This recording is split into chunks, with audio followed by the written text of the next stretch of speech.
people who had experience. And they took almost 8 months. And I tasked them the issues in our education sector. These great professionals, and I have every reason to believe they did a good job. They came up with recommendations on what to do with CBC, recommendations that we have implemented, and to a great extent, we now have an aligned, competence-based education system. They also recommended what I needed to do in terms of pupil-teacher ratio.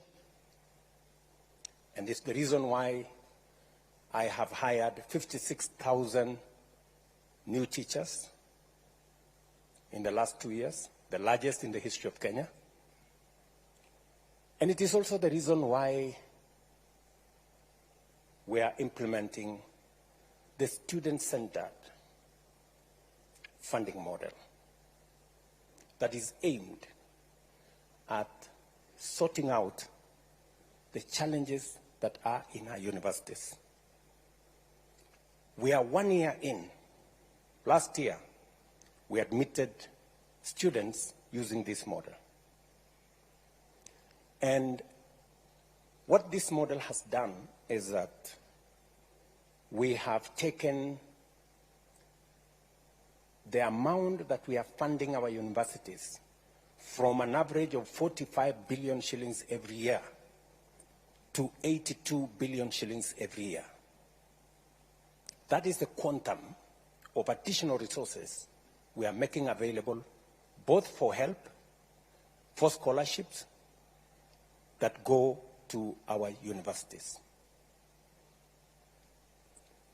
The biggest challenge that universities had was that they had inadequate funds, because we promised, or government promised, that they would sponsor students, both loan and scholarship, up to 80%. But they didn't meet their end of the bargain. And we ended up with a big crisis. As I have told you, we ended up with debts of close to 180 billion shillings owed to our universities. As a result, universities could not teach the courses that they were offering to our students, and we ran the real risk of lowering the quality of our education. And as I have told you, you know what kind of a risk that poses to our nation. The new student-centered funding model has 5 bands. The banding did not start with this model. Everybody should know that. We started the banding in 1996. There has always been banding. It didn't start with this model. I know there is a push that maybe this banding started with this model. It did not. It's always been there. All we did is, instead of having four bands, we made it 5. And we have reasons for that, and I'll explain. Number 2, the loan component, again, did not start with this model. I went to university in 1987 as a fresher. And I had a loan, just like you do. I paid my loan. My loan was 55,000. There was an interest of 2%. The statistics are there with the Higher Education Loans Board. I paid my loan facility with an interest, so I paid 69,000. In fact, I paid my loan when I got my first salaried job as a member of parliament. So the loan component is not a new thing. It's what has always been there. It's what makes the model sustainable. What we have done is, and I want to put this in context,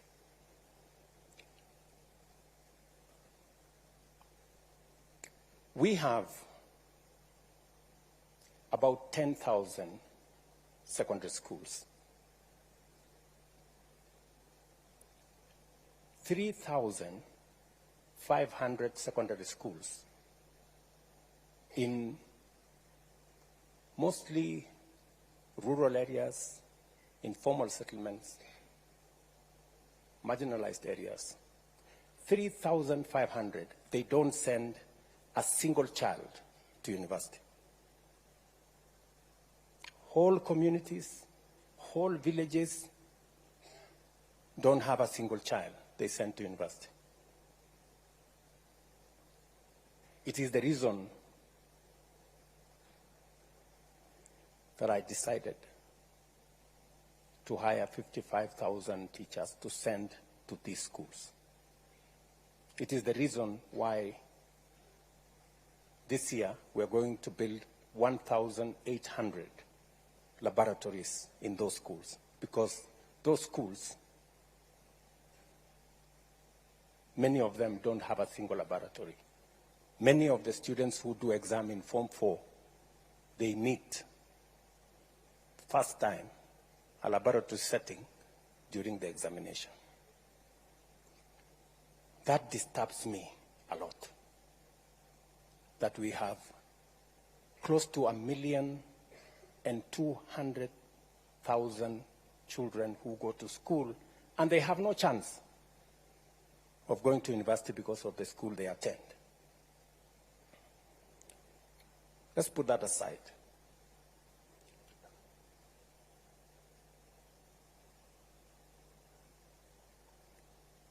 In the new funding model, about 12% of the students are in Band 1. Band 1 are straight children who are orphans. All of them, without exception, go to Band 1. Children who are associated with disability, all of them go to Band 1. Children whose parents are on cash transfer because they are classified as vulnerable, all of them go to Band 1. And students whose parents earn below 6,000 shillings a month. All those students go to Band 1.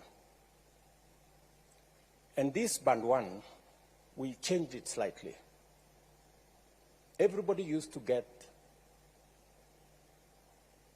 80% scholarship and loan. We decided that for these kids, we raise it to 95%. From 80 to 95%, they get loan and scholarship.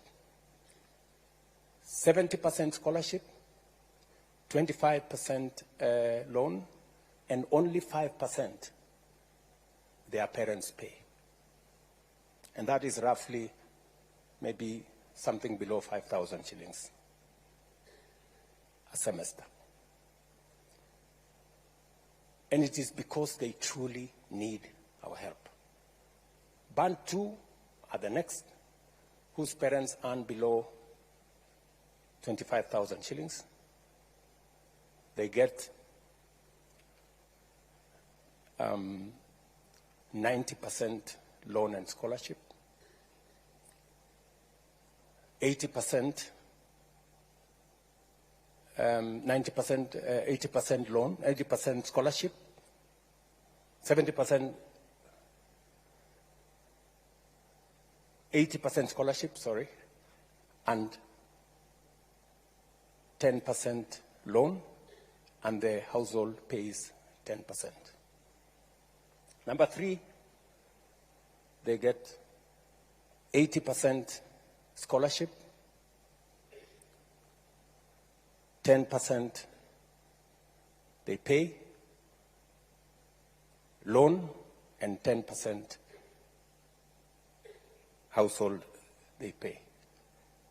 These are the three most important because they affect the vulnerable. The others, band 4 and band 5. These are the people whose parents earn up to 70,000 are in band 4, and in band 5, the people whose parents earn beyond 70,000.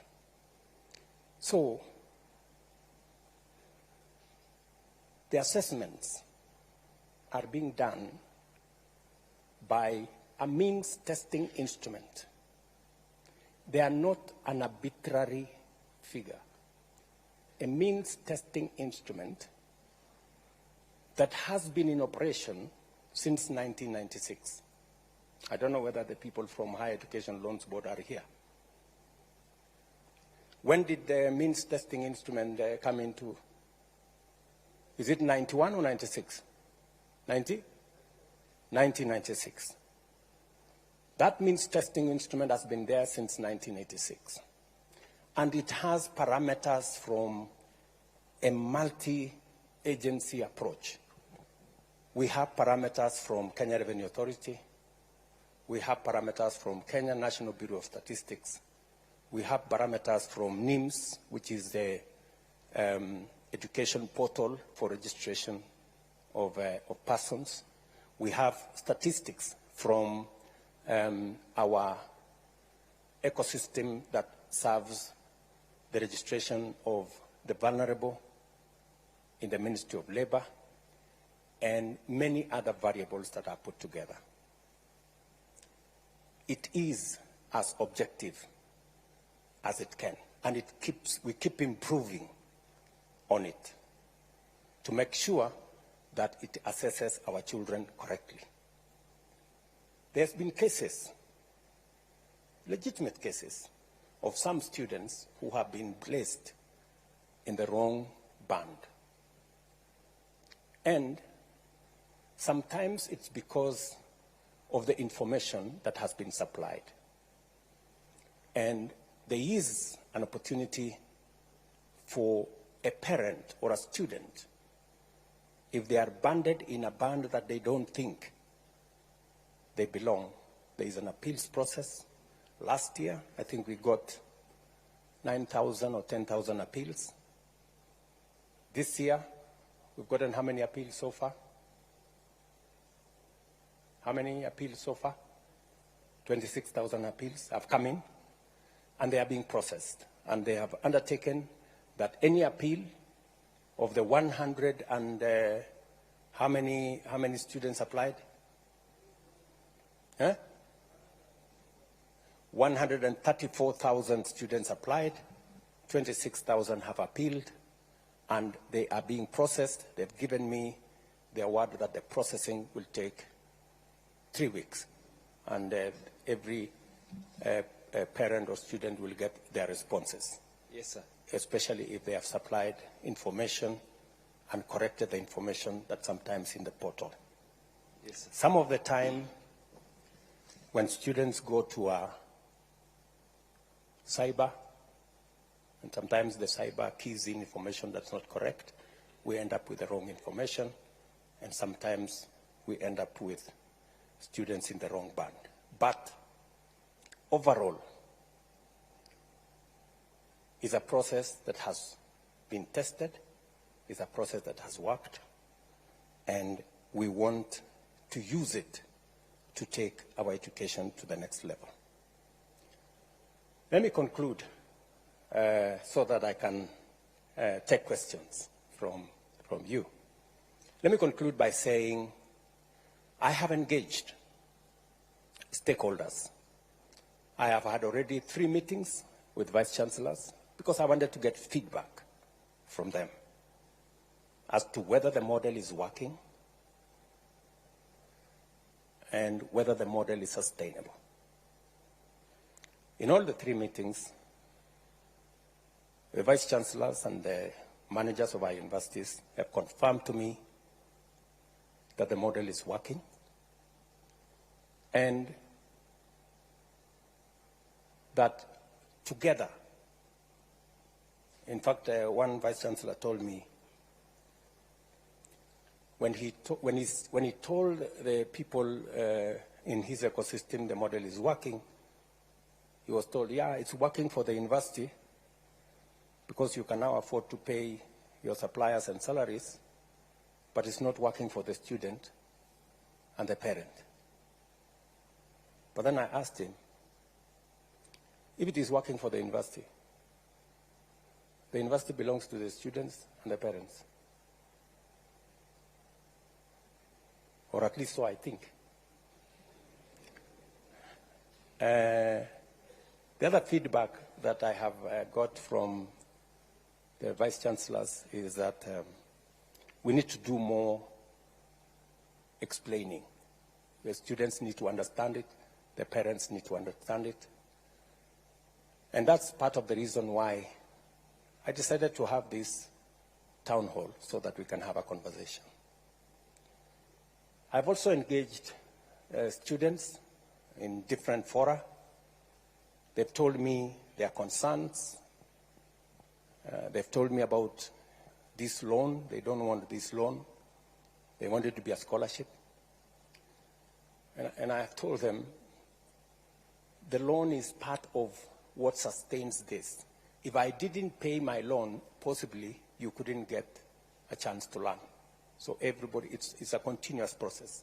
You pay today, you learn today, you pay tomorrow so that somebody else can learn the next day, and they pay, and we all, it's a relay of sorts. They have raised issues about some of the students that are being put in the wrong bands, and I have explained to them that these are issues that we can correct. So, ladies and gentlemen, welcome to this town hall. I know I've taken a bit long. Welcome to this town hall. I'll field questions. Please be as candid, as open as possible. And there are no consequences for asking any question. So,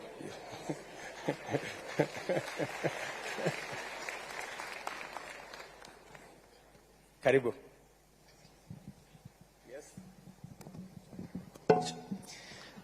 Thank you very much, Your Excellency. And standing on the already established protocol, Your Excellency, my name is Evans Moshanga. I come from Chuka University. I'm a law student headed to fourth year.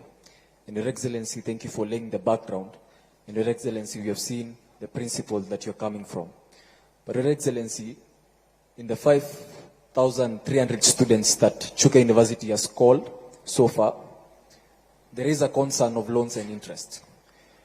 Your Excellency, loans and interest are at the core of this particular model and are at the core of the concern of these particular students. Your Excellency, I was just looking at the statistics, just to be factual in nature, and I was seeing that by 2023, we had around 120,000 defaulters. That's an estimate of 8.5 billion shillings due to these loans and interest.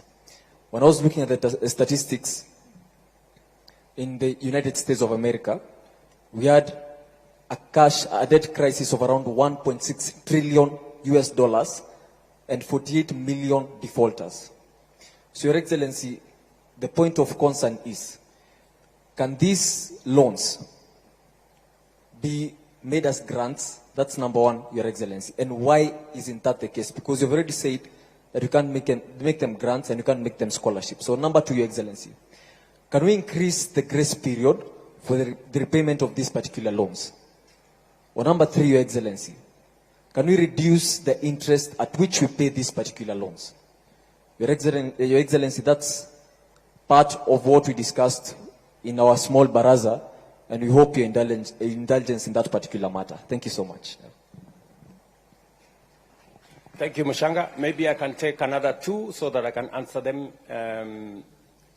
Do we take it from the same side, or maybe we can try another side here?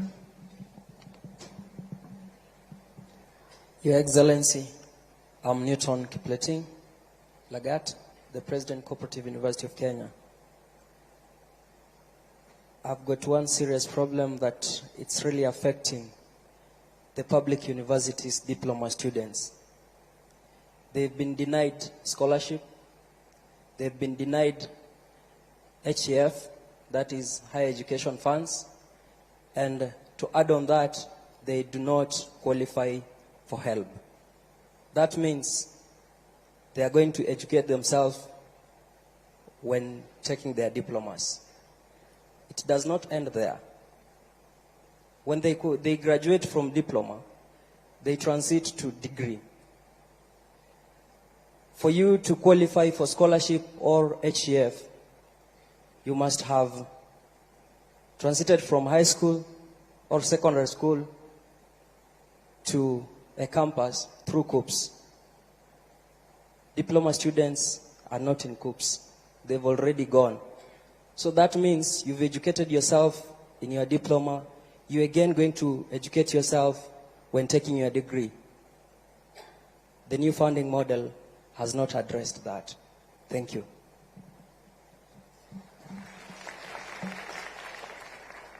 Thank you.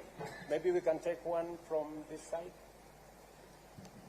A lady for a change, maybe. Thank you. Your Excellency, my name is Mogesi Maroa. I'm a concerned citizen, a youth leader from Kuria, Migori County, and the president of Mount Kenya University Parklands Law Campus.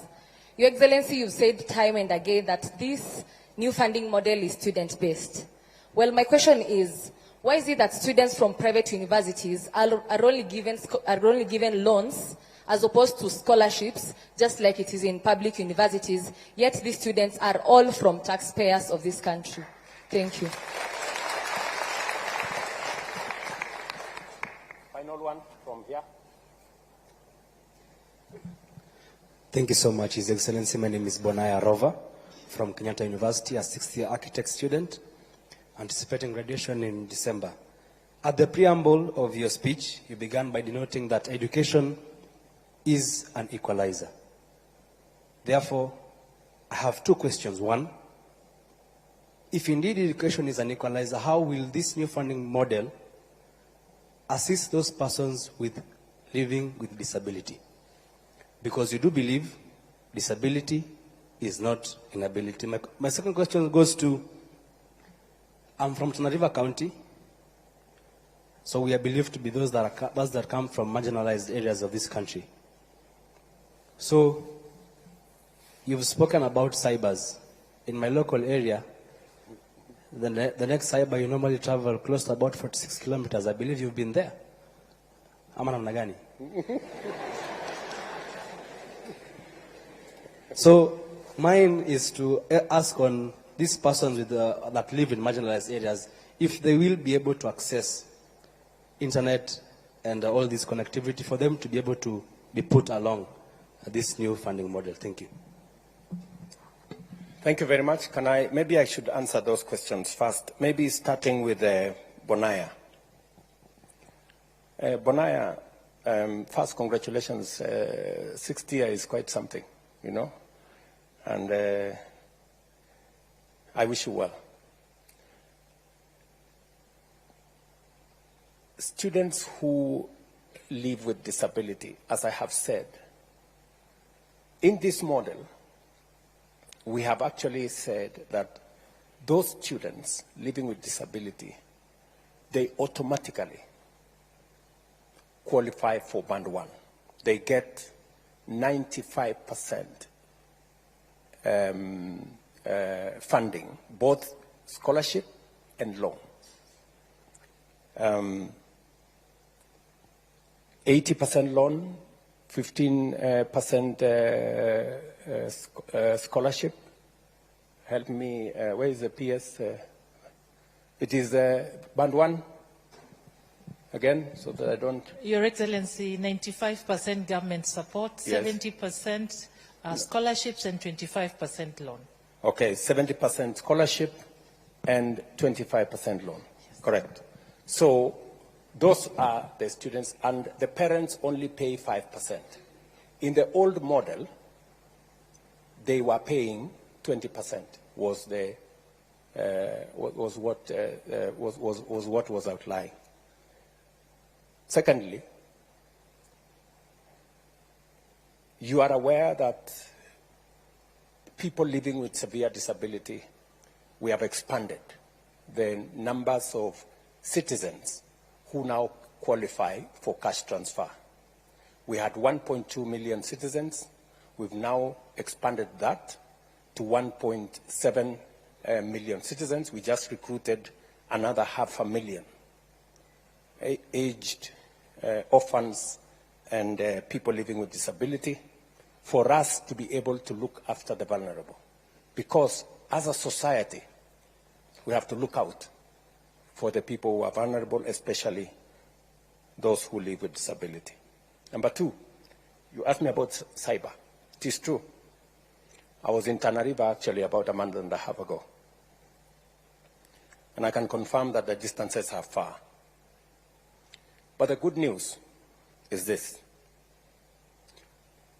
If you speak to your member of parliament, we have already agreed them that they will set up an ICT hub in every ward in Kenya.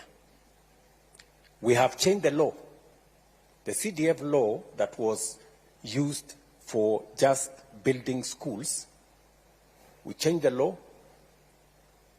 I signed the law into effect, and now we are using CDF to build an ICT hub in every ward for 3 reasons. Reason number 1 is to make sure that ICT infrastructure is available to citizens, including students. Number 2 is because we have a big program on digital jobs. And number 3, we want to encourage digital commerce, and we want government services to be available on that digital space, and therefore citizens don't have to come to Nairobi or to go to other areas. They can access government services from those ICT hubs. So we have a plan around the ICT hubs. I got a brief yesterday. We are now delivering we are now delivering internet using Kenya power lines. It's easier. So every place where we will have a Kenya power line, it will be possible to access the internet. We have already rolled out that program. Mugesi Maroa, sorry if I get your number right. You have a very valid point that private universities have students whose parents are taxpayers. That's correct. Public universities are run using public funds. We sponsor, as government of Kenya, public universities. Private universities have sponsors. They have foundations. They are run by people who have networks of raising funds, either using foundations or other means, which sometimes as government we don't have. And because we value the fact that even those in private universities are also Kenyan students and their parents are taxpayers, that is why we haven't shut the door on them. We have said we are going to make public resources available to those students as loans, the same way we are making public resources as loans available to students in public universities. The only reason, Mogesi, why we, in this model, we have said we cannot provide for scholarship is because in the past, we said we are going to give them scholarship. And because we didn't have the money, we didn't. And we put many of those private universities in a lot of trouble. In fact, one public university closed down because we took students to them. They trained the students. We owe them money. They couldn't pay their staff. They couldn't pay. They closed down. So it is better we keep our word. It is better for us to say, this is the much we can do, rather than for us to say we can do so much Today we have a debt of about 51 billion shillings owed to our private universities. It is a debt that we must pay, but it is unfair for us to continue to accumulate debt. It is better we tell them, for the moment, we cannot afford, but in the future, when our situation improves, we can reconsider. My good friend, Mr. Lagat, you've made a case for diploma students that they don't qualify, and I think your question is diploma students who are studying in universities. The loans and provisions we have made are for students in our TVETs. And I will tell you where the difference is. You know, as a way of making sure that our TVETs function, when I was Minister for Higher Education, I found out that it was cheaper to go to university than to go to a TVET institution. That was the case. Because we didn't consider properly TVET. And it is one challenge I had to deal with. Because for a very long time, as a country, we considered TVET as a place for students who are failures, for lack of a better word. And that was a very wrong classification. And that is why when I became Minister for Higher Education, I brought a very big conversation. In fact, it was a very controversial conversation. I remember one Vice Chancellor of Moi University then, Professor Ogot, saying that the minister is causing confusion because this TVET thing is not the thing to do. But the reality is, whether you go to Germany, whether you go to Australia, many of their students go to TVET institutions. There is a lot of value in us balancing our education between knowledge on one end and competence and skills on another end. And therefore, it is the reason why I pushed very hard. When I was minister in 2009, 2010, there were only maybe 20,000 students in our TVETs. I started the first 30 TVET institutions. Today, I am very happy that we have 720,000 students in TVET from 20,000. And we have made huge progress. And we have closed many skills gap that existed. So I quite agree with you that we must not discriminate. It is the reason why in this funding model, we have enhanced scholarship and loans for our TVET students, and also we have maintained their upkeep, just the same way we are doing for our universities. As for your case,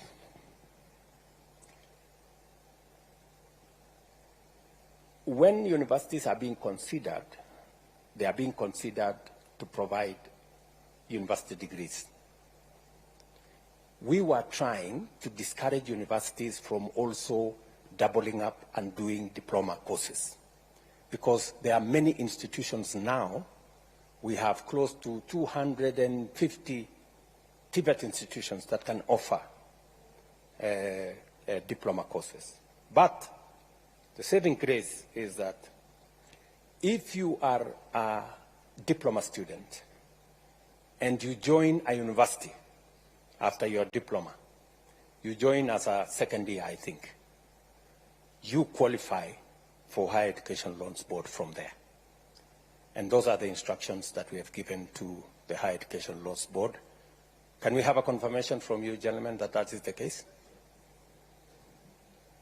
I want you to answer that, gentleman. That is the case, Your Excellency. They are funded like any other student when they join university for degrees.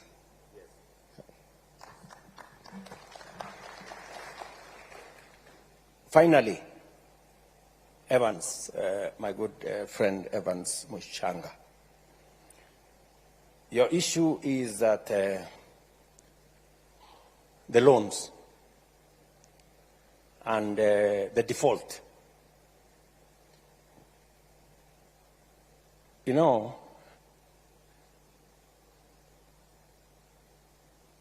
the loan issue is not, as I told you earlier, it's not a new phenomenon.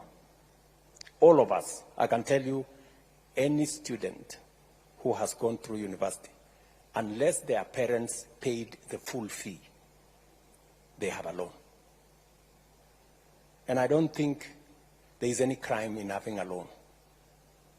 And I don't think there is any crime if you have a loan and you genuinely don't have the money to pay for it.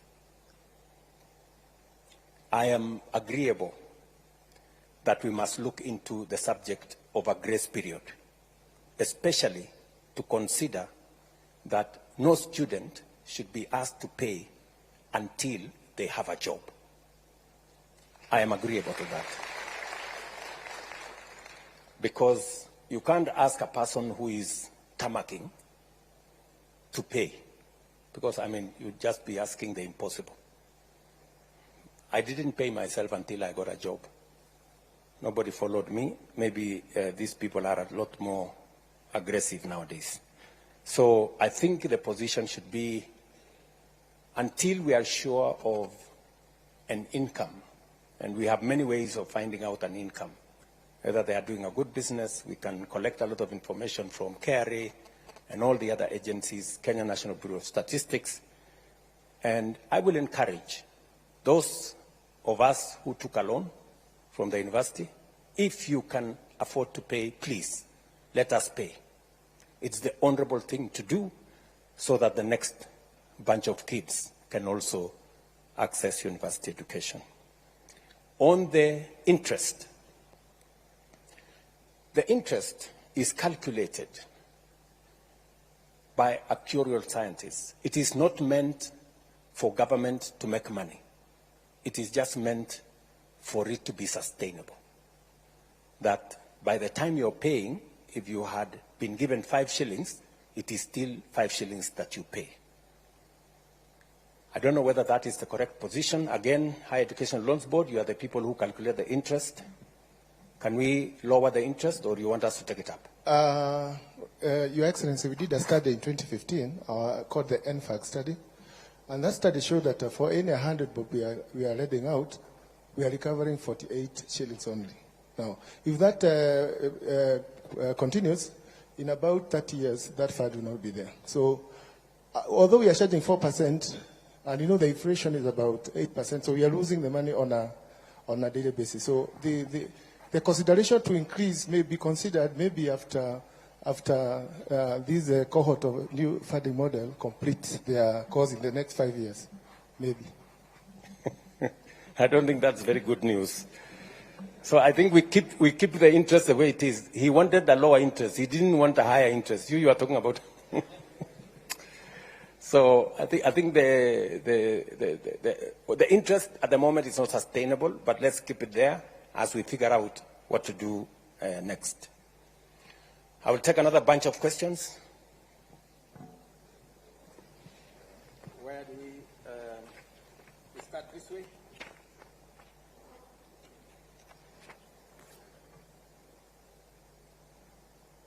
Commander-in-Chief, my name is Felix Ocheng. I'm the president of Daystar University. My question was on the variables of the MTI regression analysis. Like the independent variables, like the primary school one went, the high school one went, may not really reflect their level of need. Some of us happen to be beneficiaries of well-wishers right from preschool. Now when we want to gauge our poverty index by the primary school and the high school we went, it might not really reflect our level of need. And as though there are appeals, they are not always successful, and this is to the detriment of our constituents. And again, Your Excellency, I know you've talked about capitation and about maybe trustees owning private and public universities, but I'll give you a case study of Kisii University. They had an influx of students and their facilities were so stretched. Whereas a school like Daystar University, we have a state-of-the-art School of Law and School of Nursing, and these facilities are laying bare, and some of these students could also come and learn with us. Thank you. Thank you very much. Sorry. Okay, maybe I take another. Yeah, maybe this way.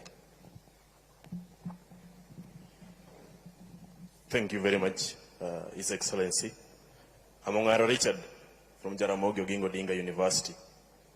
I have but a question. In the first case, I want to ask the people from the Health Board. There are 4 years per now, but when we joined, we applied for these loans.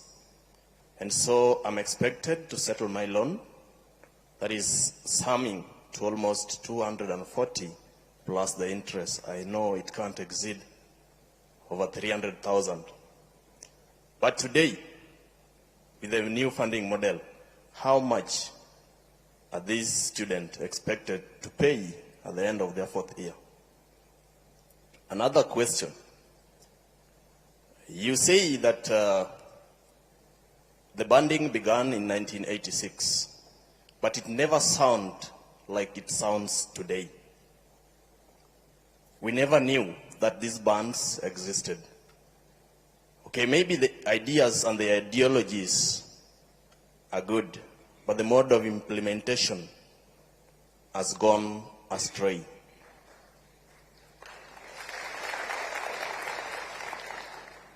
Why could you do this so that these students doesn't know or get to know where they're placed? Because as they join, they must ask, which band am I placed? So that they can know which fee they're going to pay. His Excellency, in the field of education, is a place that requires silence. It doesn't require spectators or fans to cheer as we sit in class to take our exams, or a referee to be biased on the other team. Under the capacity of your office, you are capable of facilitating and capacitating the reconstruction of this new funding model to be worth for us. Please do. Thank you.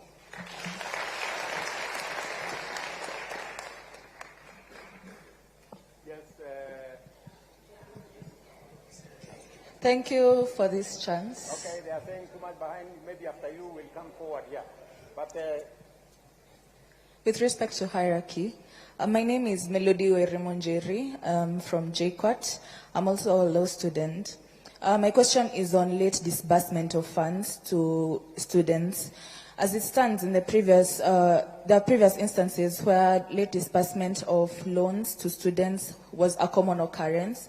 And I happen to be to sit in a chair, to chair in a bursary committee in my university, and it's really disheartening to see students unable to do the exams because school fees has not been fully catered for by the time the exams begin. What is the government or the help planning to do in that regard so that we can minimize these instances of late disbursements to universities? Thank you.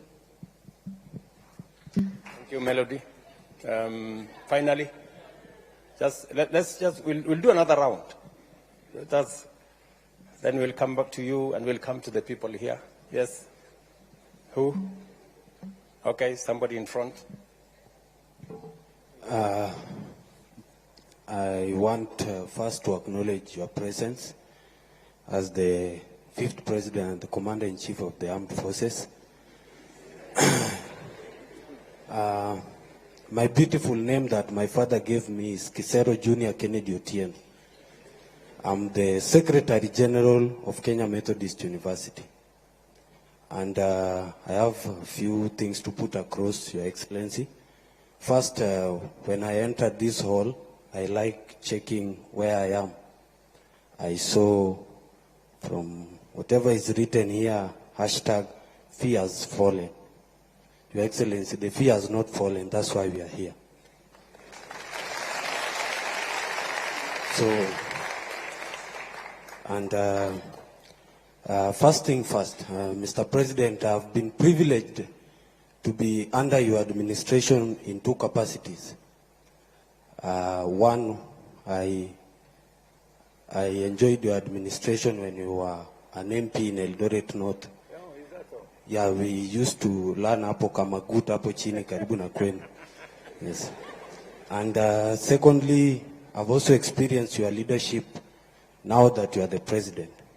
Mr. President, I can assure you they are totally different. From when you were MP, people used to go to the street to celebrate your achievements. Nowadays, we just go to the streets to demonstrate. And Mr. President, don't get me wrong in the first place. The reason is why I know when you are the president, it comes with a lot of responsibility and people to advise.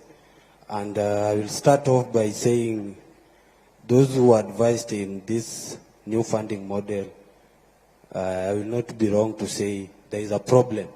And that's why we are here. We have to go back to the drawing board. We have to start off afresh. And my question is, Mr. President, the first question is, what was so wrong with the old funding model that we could not sit down and amend it? Because even a constitution of a country, you just don't wake up one day and bring a new constitution.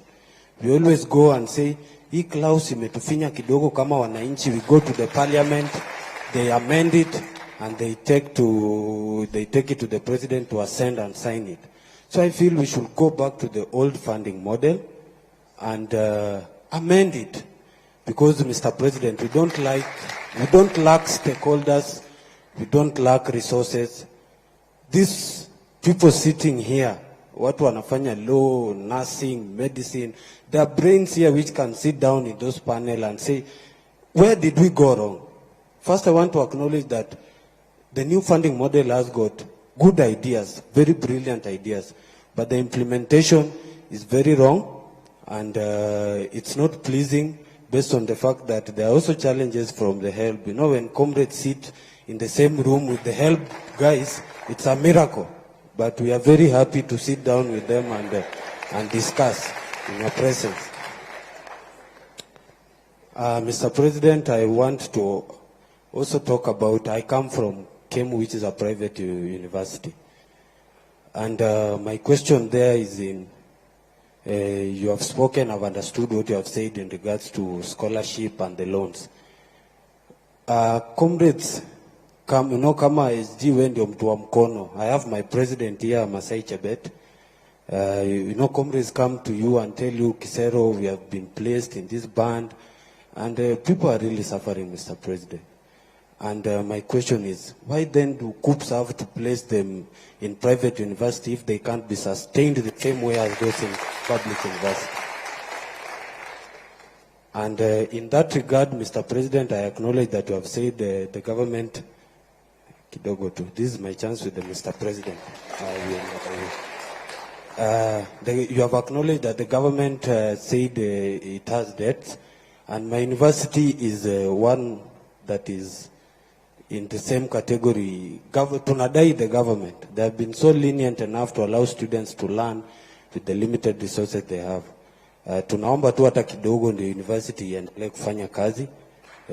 Because we need to learn, those who we are there in KEMU. Then, Mr. President, recently you were awarded a beautiful degree at Baraton University, if I'm not wrong. Honorary.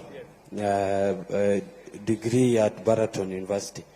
And there was one picture that really took my attention. I know most of you saw the picture.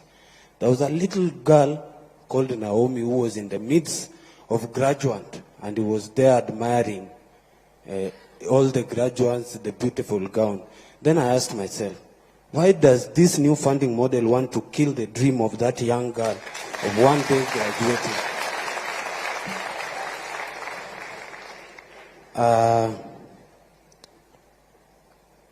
I want to say this, Mr. President.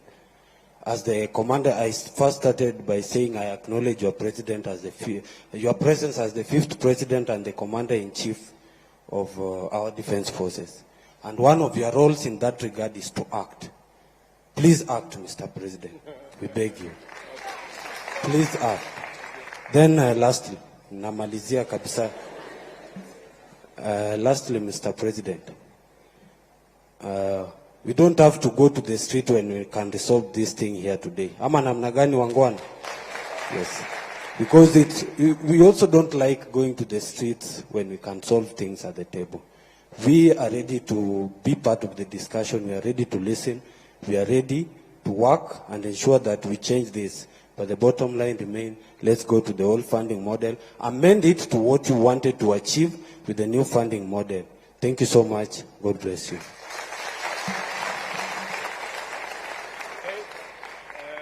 Which way? We are finished with here?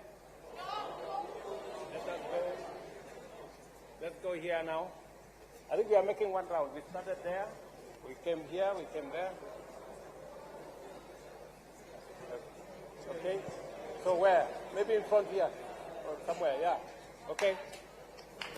Your name, please. Asante sana mtukufu rais. Jina langu ni Brian Waka kutoka chuo kikuu cha Rongo.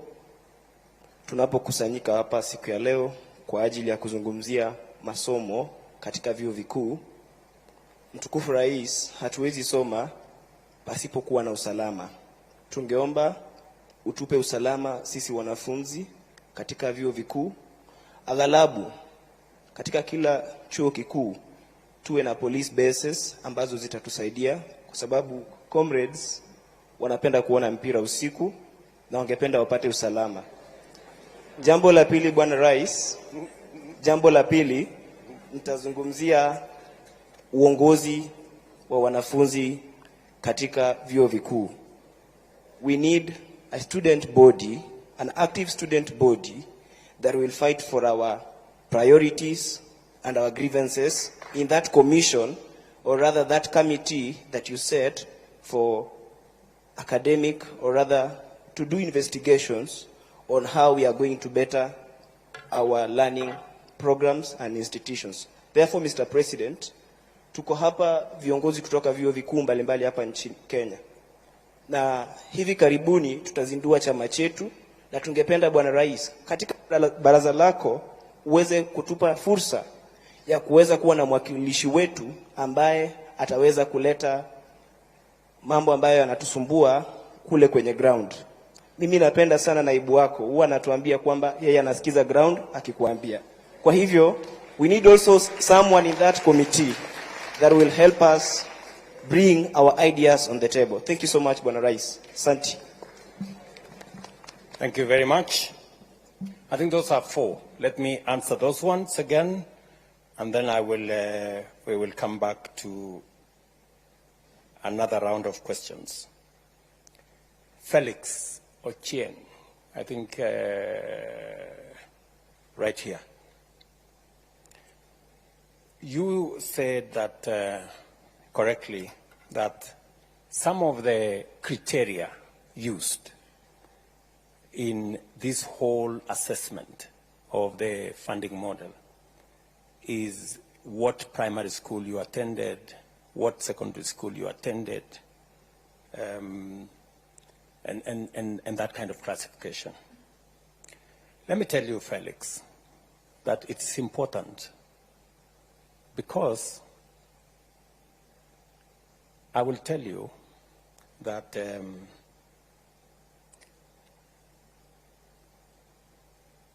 any student who attends a national school has 85% chance of joining a university.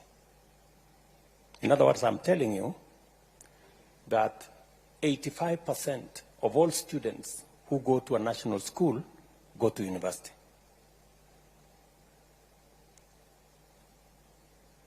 Only 10% of students who go to a day school have a chance to go to university.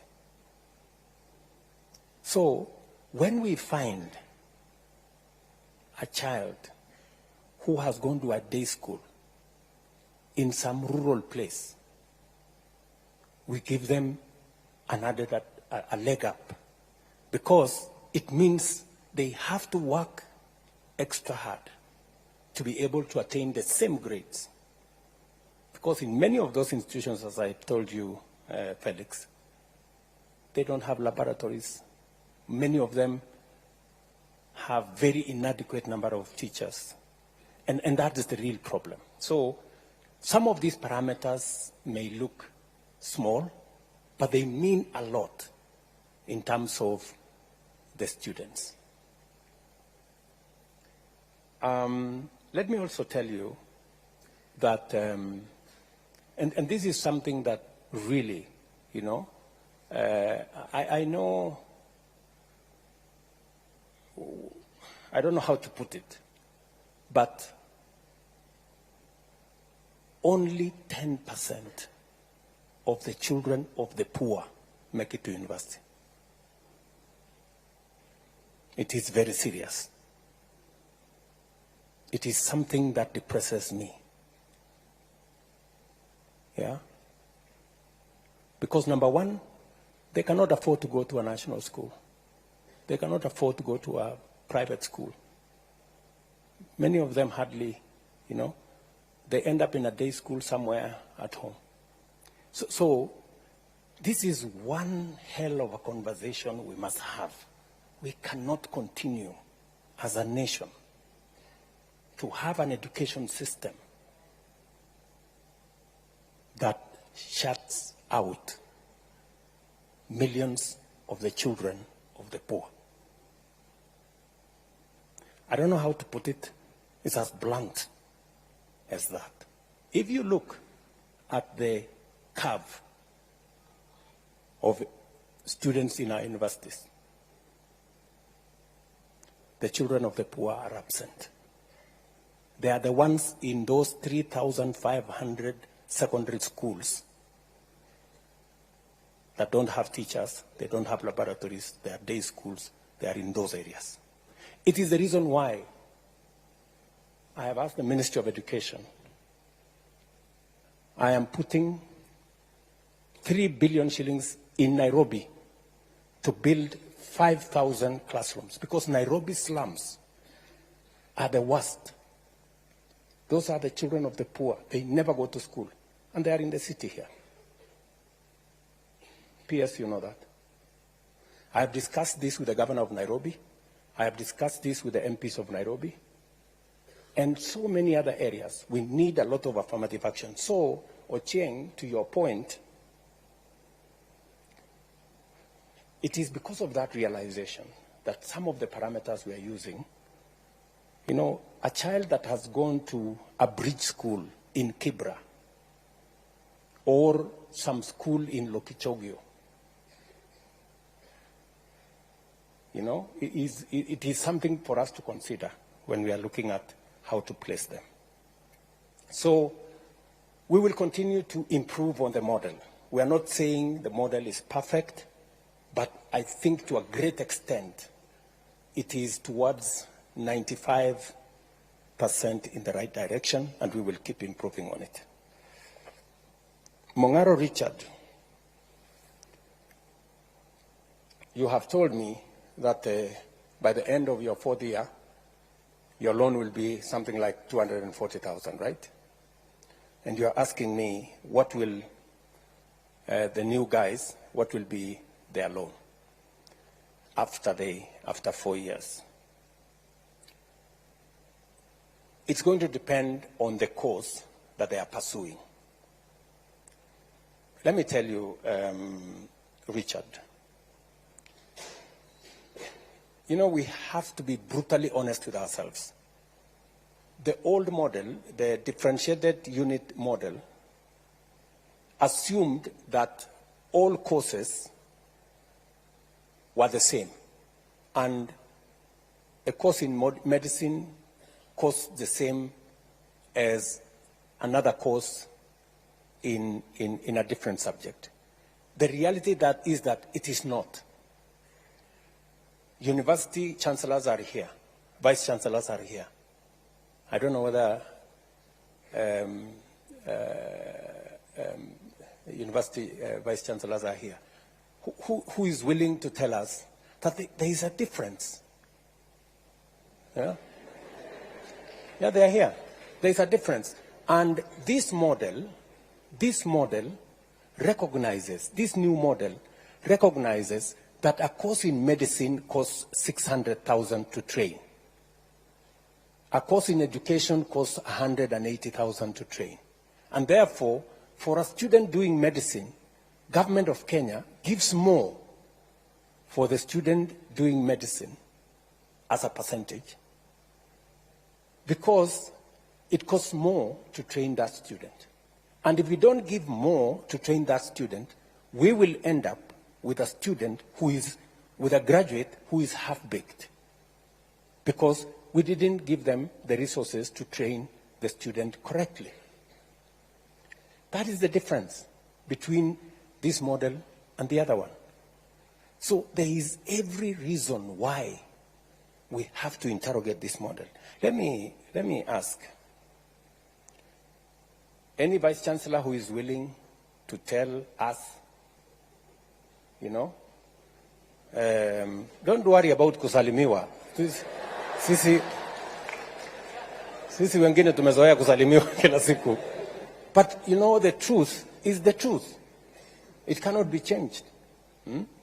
I want a vice chancellor who is here to volunteer.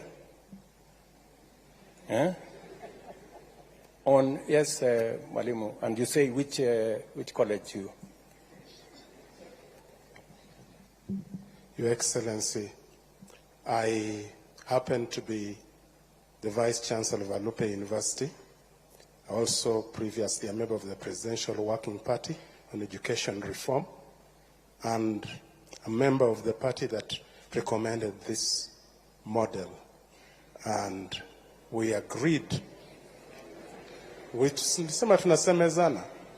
know, let's listen. You know, we are intellectuals. Yeah. You know, and intellectuals, you listen to reason. Yeah. You know, we are not a mob.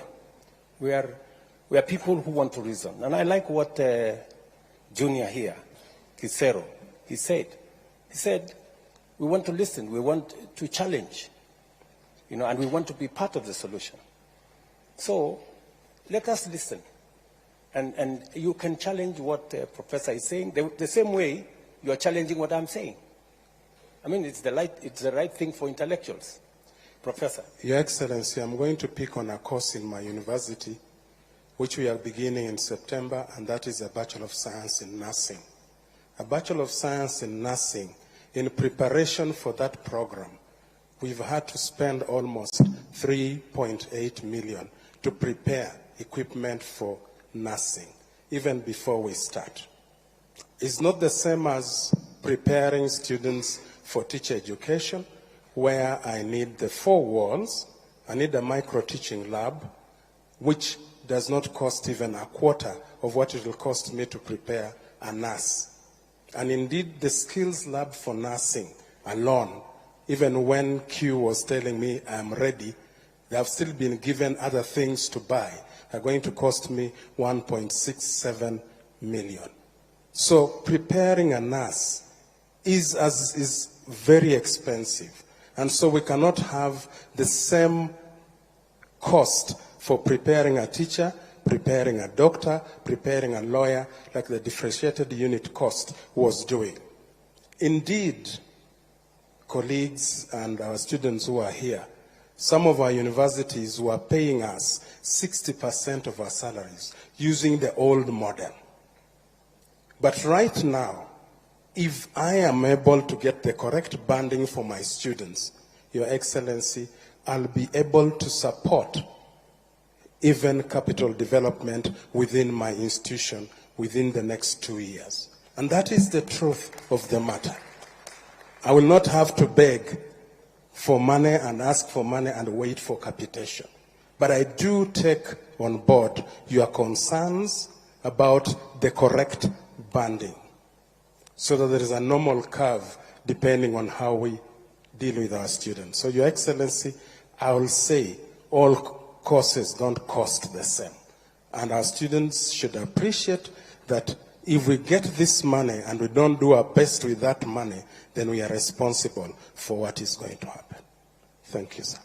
Thank you very much, Professor.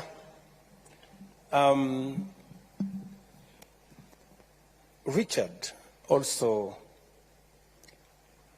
said maybe there is a problem with the mode of implementation. Maybe there are good ideas, but there is a problem with the mode of implementation. Richard, let me take you back a bit, if you allow me. I have had occasion to sort out two other problems like this one in our education sector. When I became Minister for Higher Education, for 19 years, students had to wait for 2 years before you can join university. And nobody wanted to sort it out because it was difficult.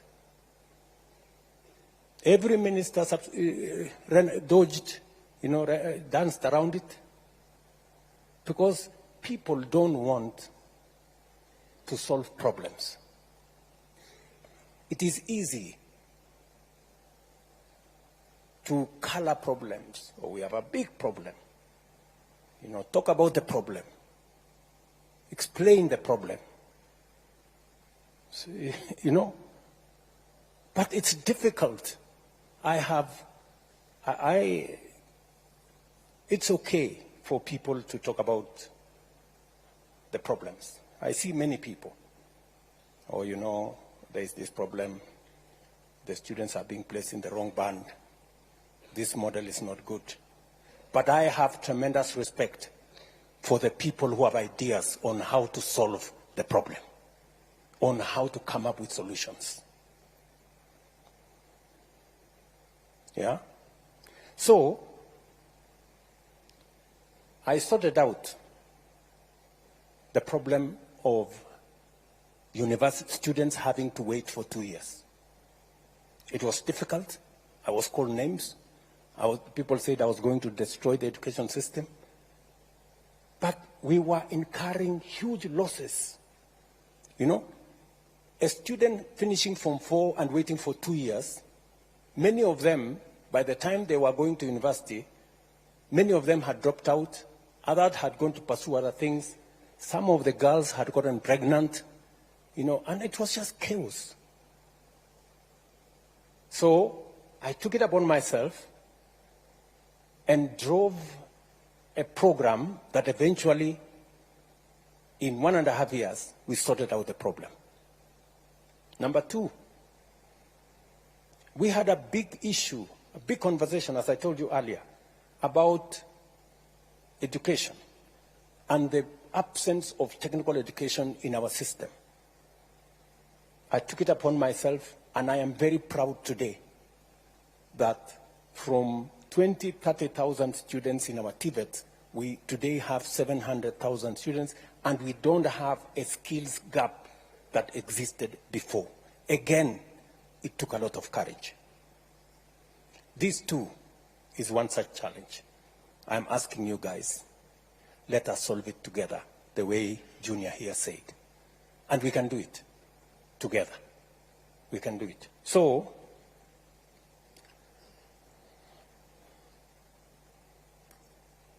let me combine what, before I come to Melody on lead disbursement, let me go with what Kisero Junior Otieno said. He said, what was wrong with the old model? Yeah? Number one. Number two, why don't we amend the old model? Yeah? And number three, why don't we do it together? Junior, let me call you that. you're so right. I will tell you what was wrong with the old model. And then I will tell you what we are doing with the new model and how we can do it together. I don't know even whether it is me to say what was wrong with the old model. The old model was almost destroying our education. Because, number one, it assumed that all the courses were the same, number one. It also assumed that government had the money to pay 80% for everybody, when it did not. And the results were disastrous. Scott Theological College, a university, closed down because of the old model. Many universities here, when I came into office, because of the old model, 23 out of 40 public universities were bankrupt. And if you are going to a university that is bankrupt, explain to me what kind of education you are going to get from a university that is bankrupt. Friends. And are there university chancellors here, vice chancellors here who know how serious that is? What was the situation? Yeah? Are they here? Vice chancellors, say many. You know, if the old model was working, tell these students the old model was good, and you know, let's go back to the old model. Yeah. So the vice chancellors are here. Any vice chancellor want to tell us? Yes. Who? This lady here, or? Oh yeah, here from Embu University. Yeah. Thank you very much, Your Excellency. I want to say that, indeed, as you've said, the old model was killing our universities. And I stand here on behalf of all the universities because I'm the chairman of the Vice Chancellor's Forum, and therefore I can talk on that mandate. And I would want to say, as of June 2023, 23 out of the 40 universities were technically insolvent. And the round one of this model, which we just started last year, has been able to get many of those universities out of that pit. And we have done simulations, and we have seen in 3 years' time, in 3 to 4 years' time, all the universities will have a turnaround, and we all stop being insolvent. And therefore, I would want to say, as Vice Chancellors, Your Excellency, we support this model because it's a model that we see is going to turn us around. For example, I would want to say University of Embu is one of those that would have been otherwise technically insolvent. In fact, in that list, I'm number 17.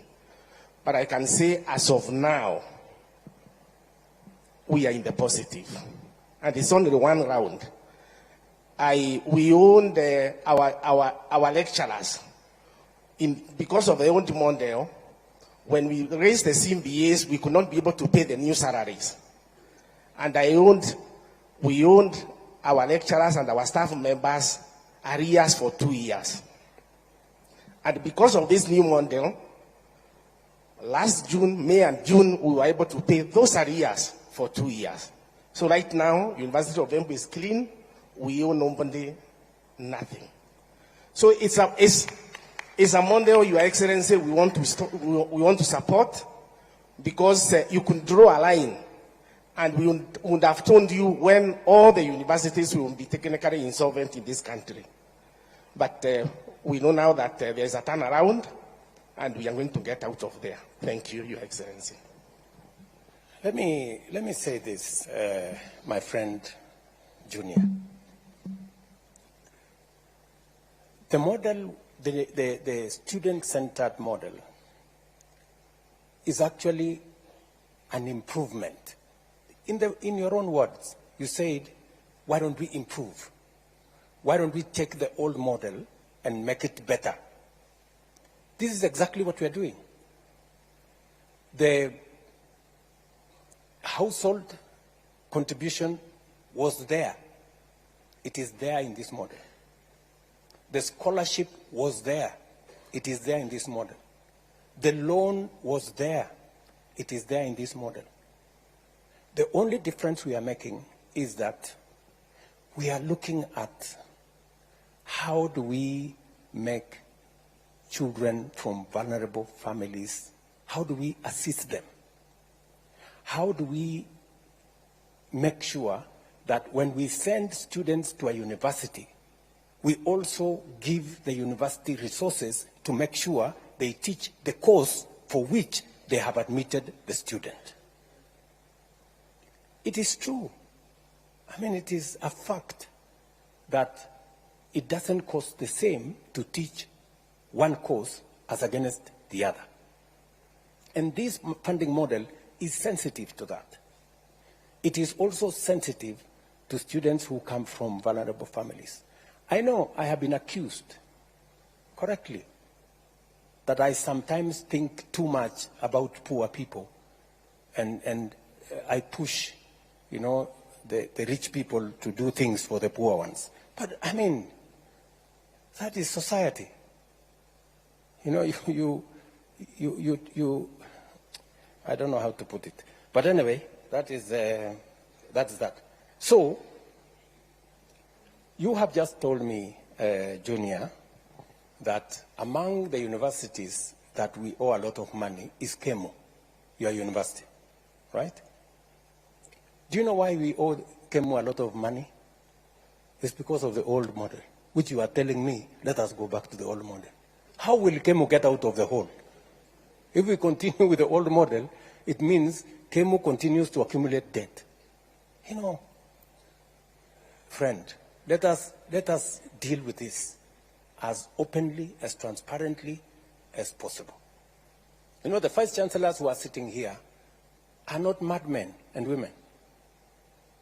You know, for them to agree for us to work with this model.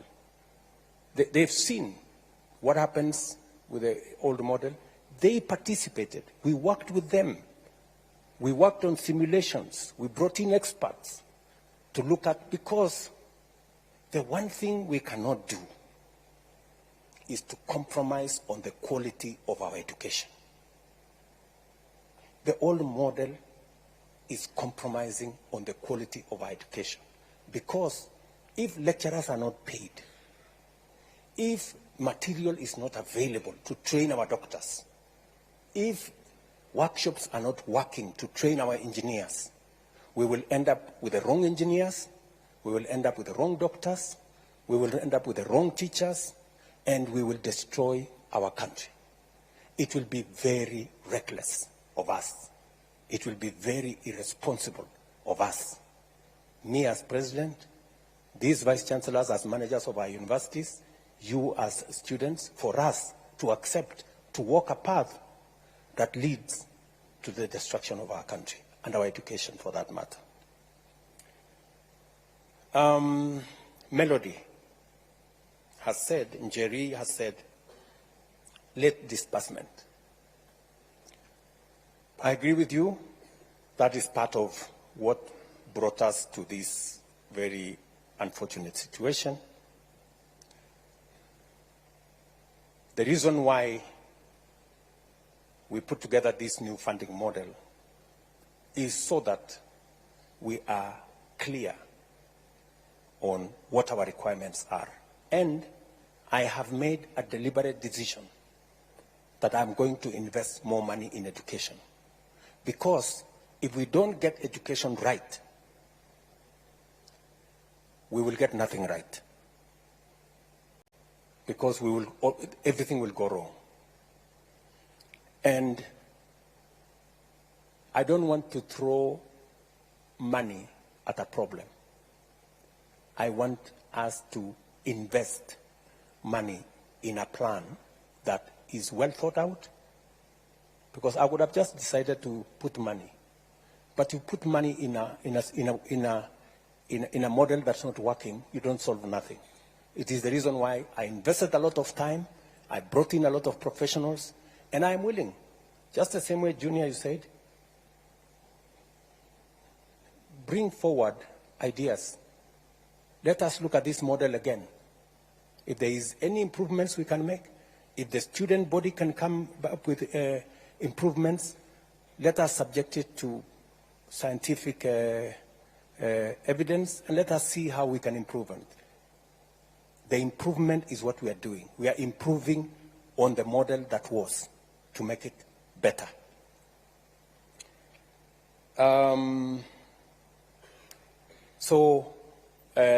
Njeri, we have taken time this time round to make sure that as we implement this model, it is tied to our financial resources. We have clearly identified how much money we need.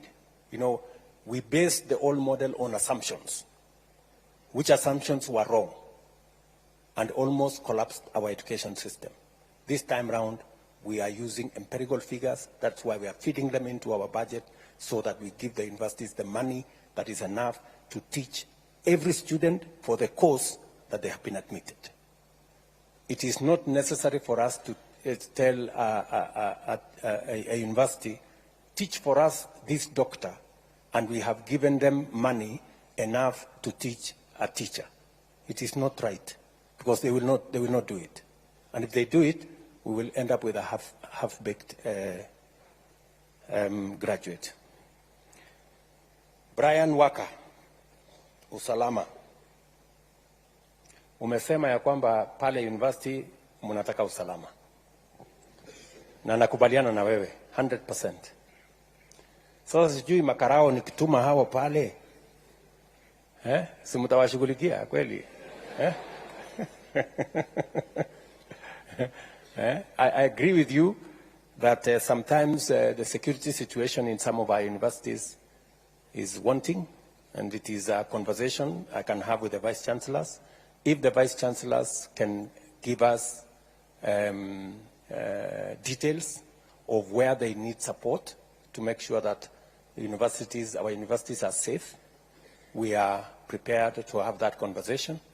And if the student body can work with the vice chancellors and work with us so that we can identify areas that we can improve security in our colleges, that would be a good thing.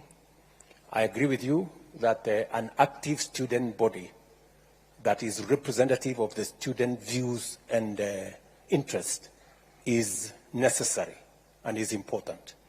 And I support the democratization of university leadership so that they can better represent the student body. You have also asked me whether I can establish a mechanism where I can directly listen to some of your views. I am happy to do that. If you can tell me what mechanism you want to use to engage with me. I think I have tried to engage with some of the university student leadership.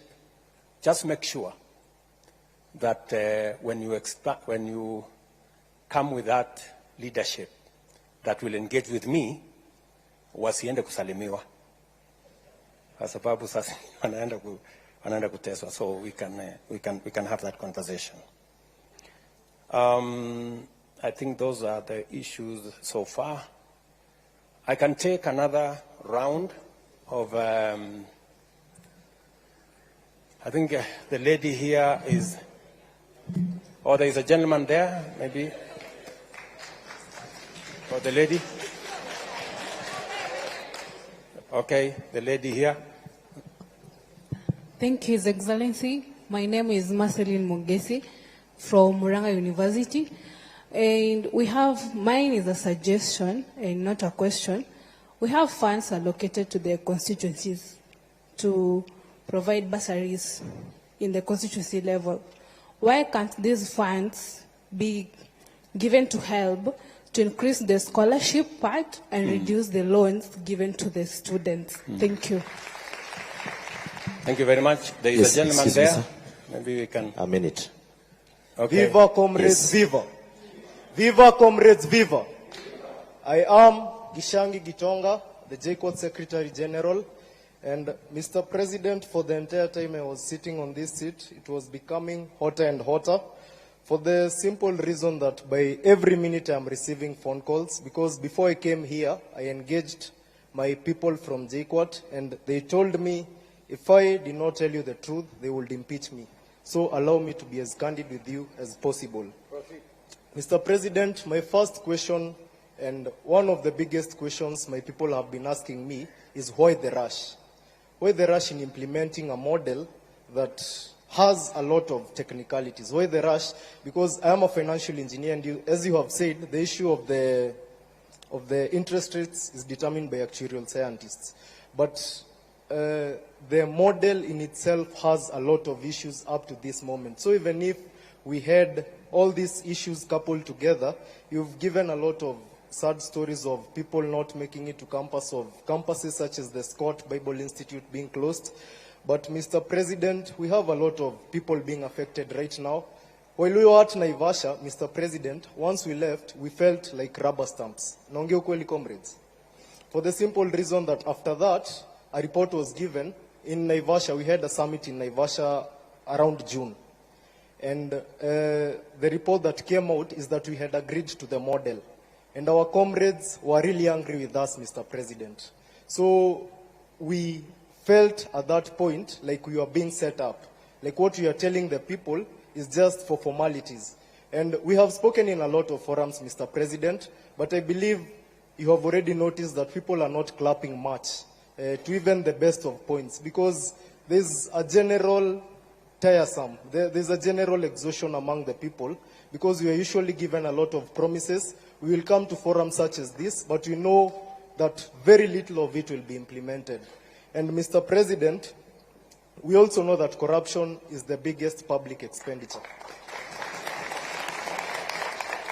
And before you came into office, there were people you came into office with who had corruption scandals.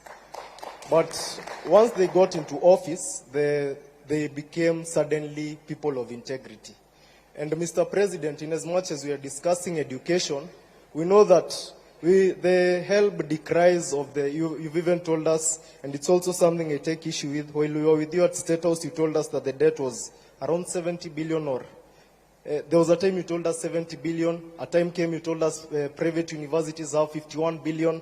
And today you said 180 billion. And as a financial engineer, I'm finding it a little bit hard to reconcile all these figures, Mr. President. So you could also state it a bit more clearly over that.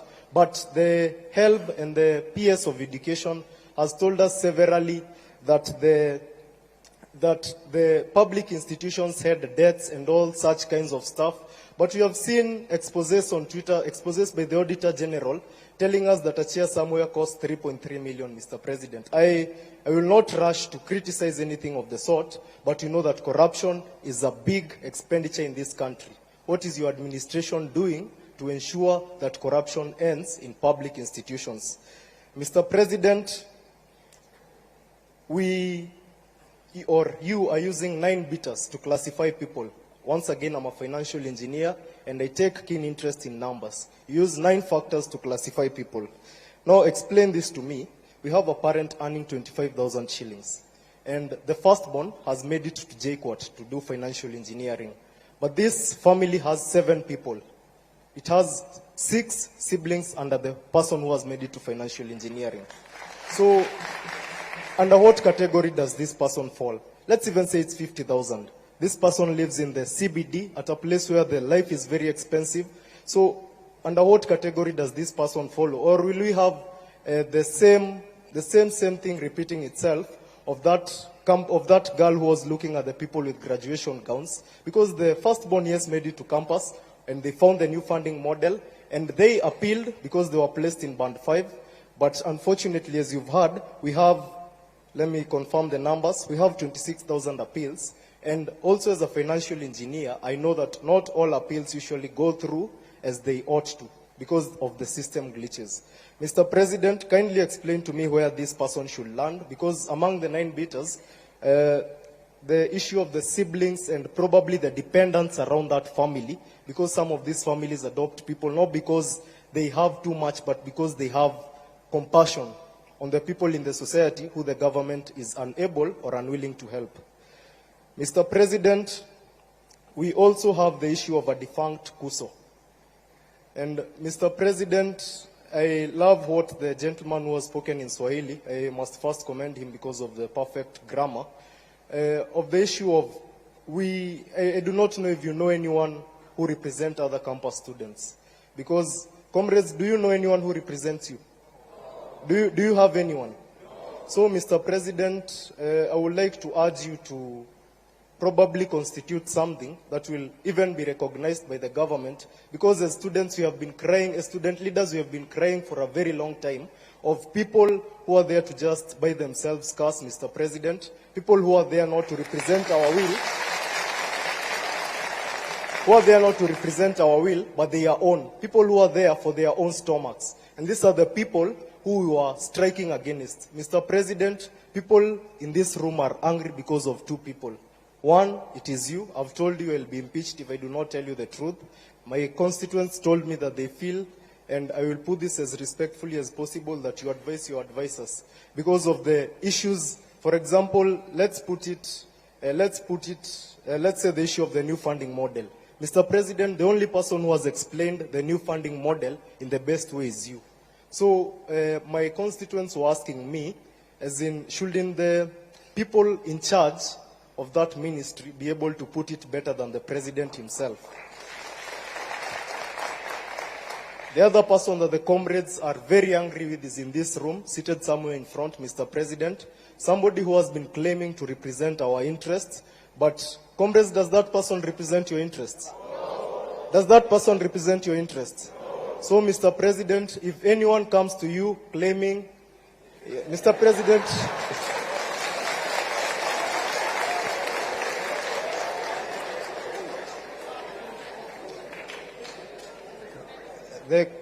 the comrades are telling me to tell him to walk out, but we are here for peace, Mr. President. So I would want to put it as straight as possible and to be as brief as a cock on a hen.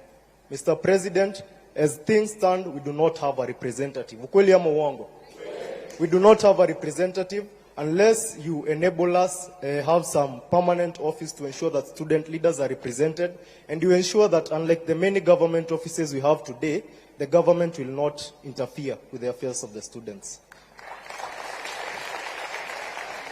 Mr. President, the lady there has raised an important issue. First, the questions that are here, most of them have been raised by the people around me because they've realized that you might not have a lot of time to speak. Somebody named Karongo Adangwa, the senator of Kiambu County, and by the way, God willing, I will replace him, raised the point of all these monies being brought to one pool. The MC has a bursary, the woman rep has a bursary. Probably, if it was not for a very little chance, the chief might be having a bursary.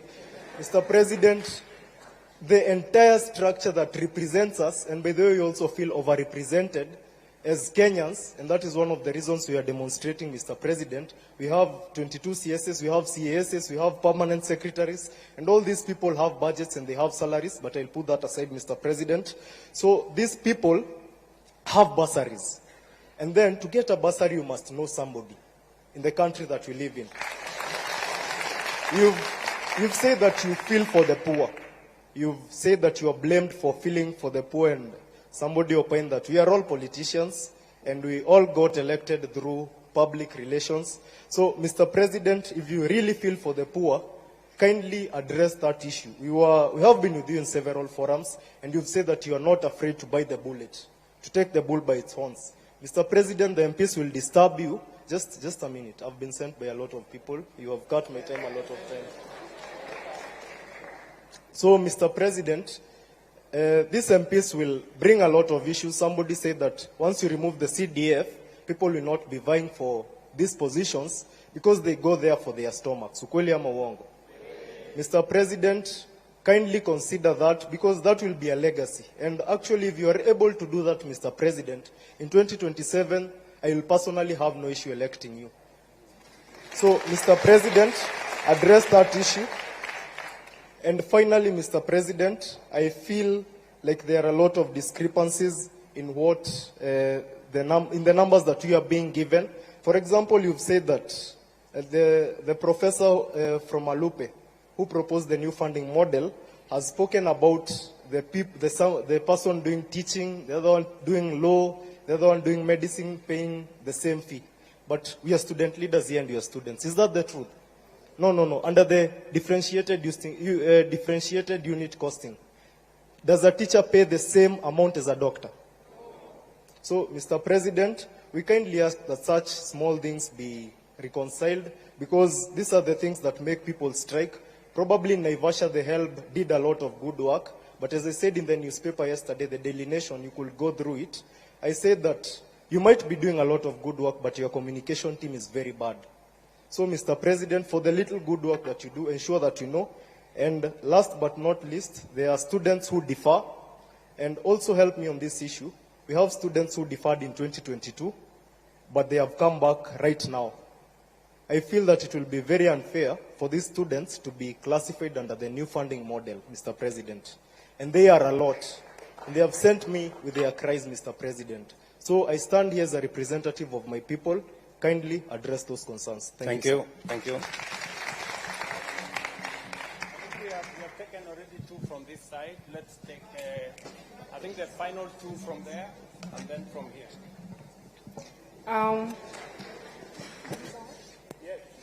My name is Mwangale Agneta Nafuna, Director of Social Affairs and Special Needs, Moi University.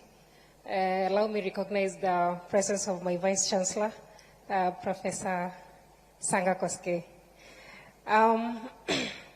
One major issue that is really disturbing me while sitting on that seat is that we all know that in this country we have a bigger number of people who are poor. All of us knows that, right?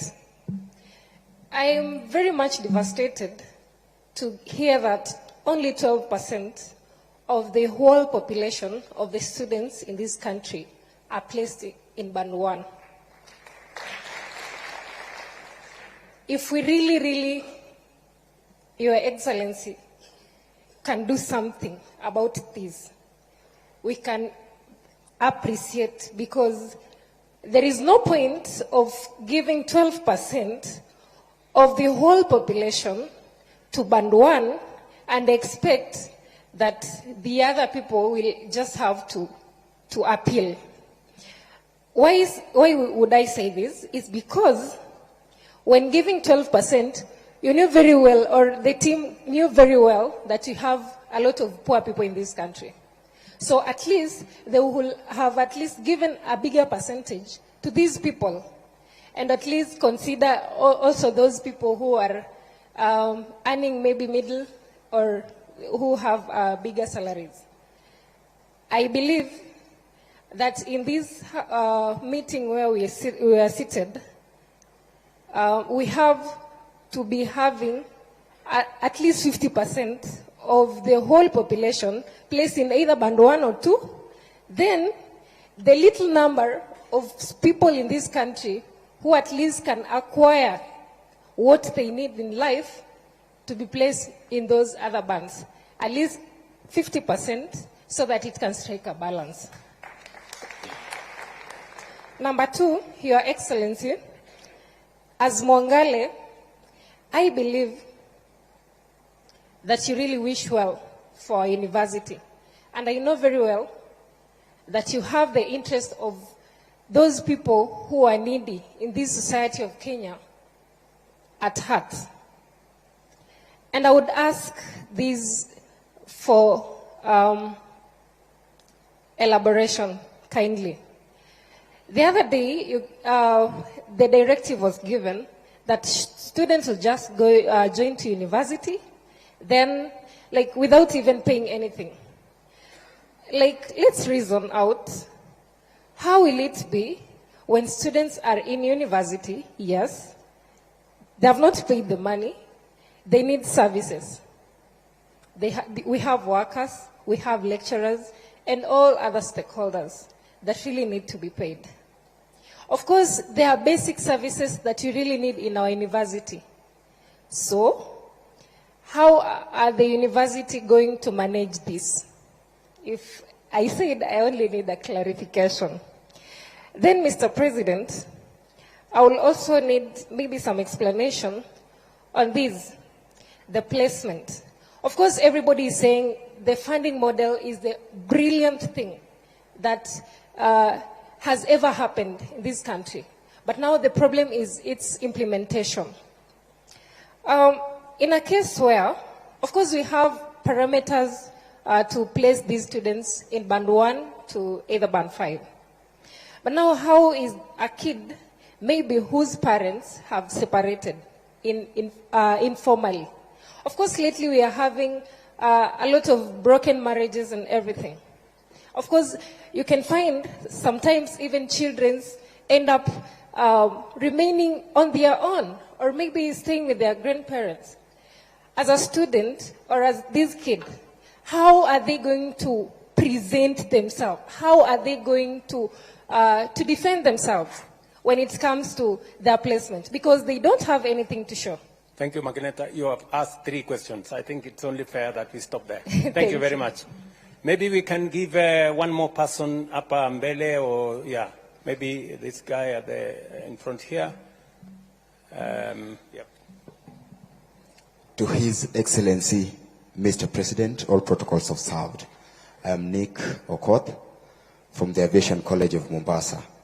My concern towards the new funding model is drawn to the situation whereby you have got twins. They are joining the campus at the same time. But then during the placement, you realize one is placed in band 1, and the other finds herself in band 5. How do we handle such kind of a situation? Thank you very much. Can I have, maybe we can take 2 from this side, and then we can take 2 from that side. A lady and a gentleman. We have a gentleman right behind there. Yeah, thank you, Your Excellency, for creating this opportunity. I'm Faustin Wandera from African Nazarene University, and by God's grace, I'm serving as chairperson of the Student Council. Your Excellency, African Nazarene University is a private university. And under this new funding model, we feel discriminated as private universities. I am yet to be convinced, as much as you have explained to us this funding model, because of the following reasons. Maybe you can help me to understand if you answer these 2 questions. If the government decides to offer scholarship to the students to go to private university, is it that the scholarships are being offered to the universities or to the students who are Kenyans and they have a choice to go to the private universities? Number 2, Your Excellency, if I believe the funding model is running, if this model is going forward, then we are being forced as the student leaders in private universities to also find the solution. Just the way you committed to the people of Kenya, I also committed to the students of African Nazarene University that I'll have to make sure that also your needs are met. Your Excellency, if this model goes on, I have a solution. We have a solution which is an initiative. It is called ASOSI, that is African Nazarene Student Organization Scholarship Initiative. Now, as the Student Governing Council, we will be forced to offer the scholarship to the students in the institution. Therefore, I have to ask that under this initiative, kindly, Your Excellency, can I get from you in your capacity 20 million to give scholarships to the students? If yes, Excellency, I can give you a bank account for African Nazarene University right now. You can just send the money there. We will allocate with the team and we will give the report to you. Thank you. A lady this time round. Let's get a lady. Hello. Yes, I'm Teresia Nzisa, and from Taita Taveta University, Special Needs Secretary.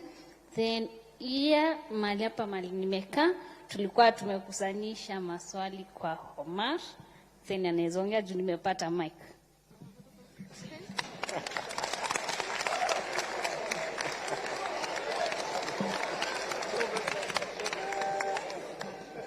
Comrades, wisdom. Comrades, power. Comrades, viva. Vice Chancellors, hi. Your Excellency, I have a few concerns concerning the new funding model and a few things related to the university, higher education funding. And I'll start right away by talking about the students who do the intra-school transfer. You know, once comrades, the Form 4s, or a student is done with the Form 4 education and therefore the COPS portal is open for application of the courses and the universities, they are not aware of which courses. They are not aware of maybe which courses to apply for, and therefore they opt for any course. And they believe that on reporting to that university after the placement, they'll get to change their courses. But now this has become a problem because on changing the programs, the funding, I don't know, the funding board or the government, an example of the 300 students in Pony University who transferred their courses, and therefore, up to now, their fee has never reflected. And I have a problem with why should the entire cost of the program reflect in a student's portal instead of the household obligation? The household contribution. Now we get to know that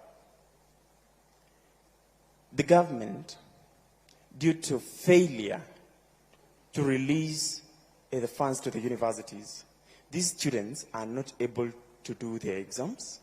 These students cannot access the university services. These students are held back from enjoying the privileges of the university, just as other students.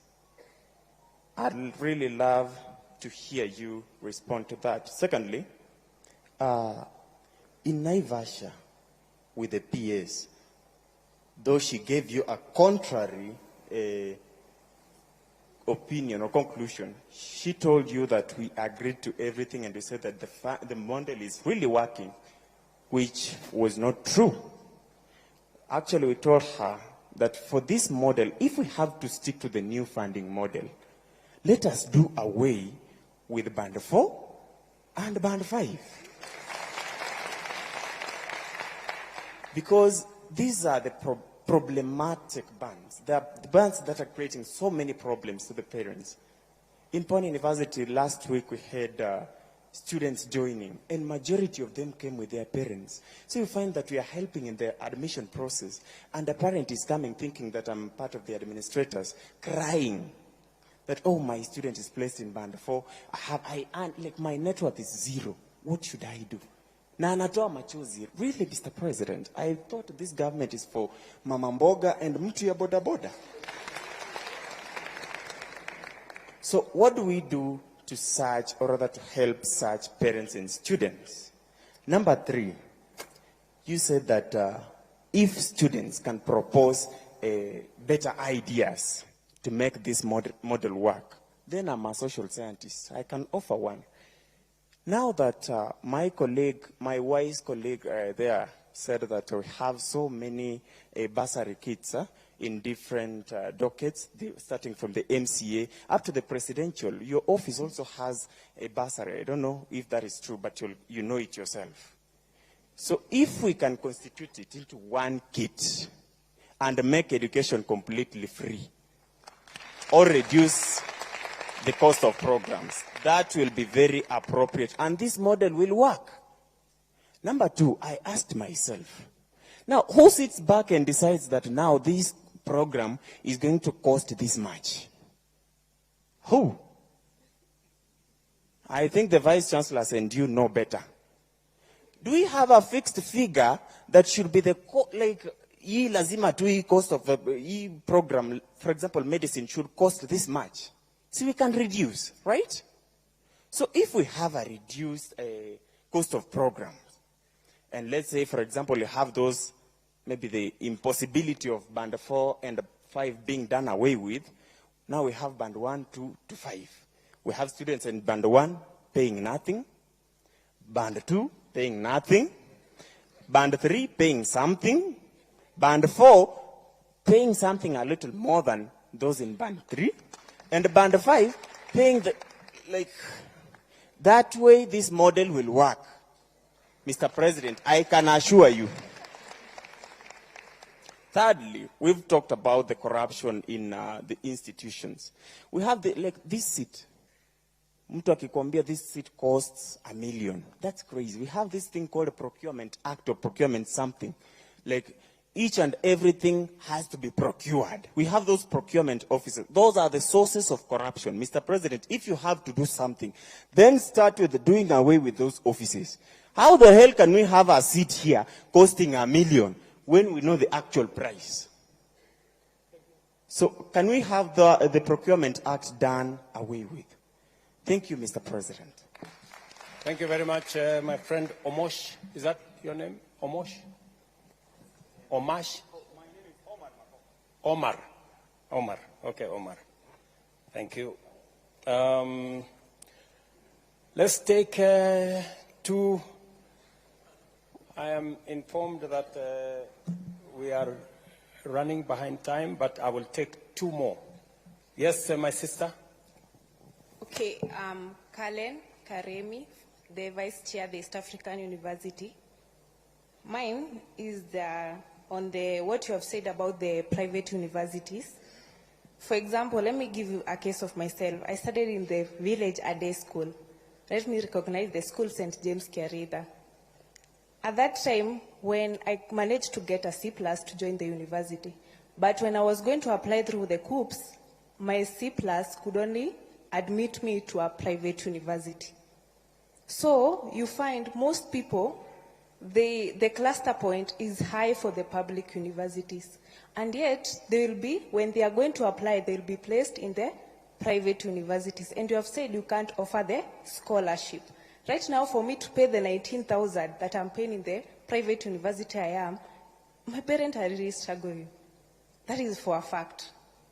What if that parent of that student in the same case as mine, who is in a day school, is going to pay the same 80,000, 90,000? With that student manage, that the student can't manage because the cluster point for the public university are that high. So what are you going to do about the cluster point?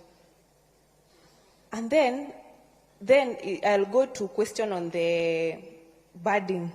We say, for example, a Maasai who stays at Narok. That person owns 100 cows. When I'm going to apply for that as where I studied in a day school, I'll be placed in band 1. Under 100, you sell that cow for 50,000. The net worth of that person is 5 million. And that person will be placed in band 1. Reason being, the person is from the Maasai. They are known for those people who doesn't have, sorry to say that. Sorry to say that.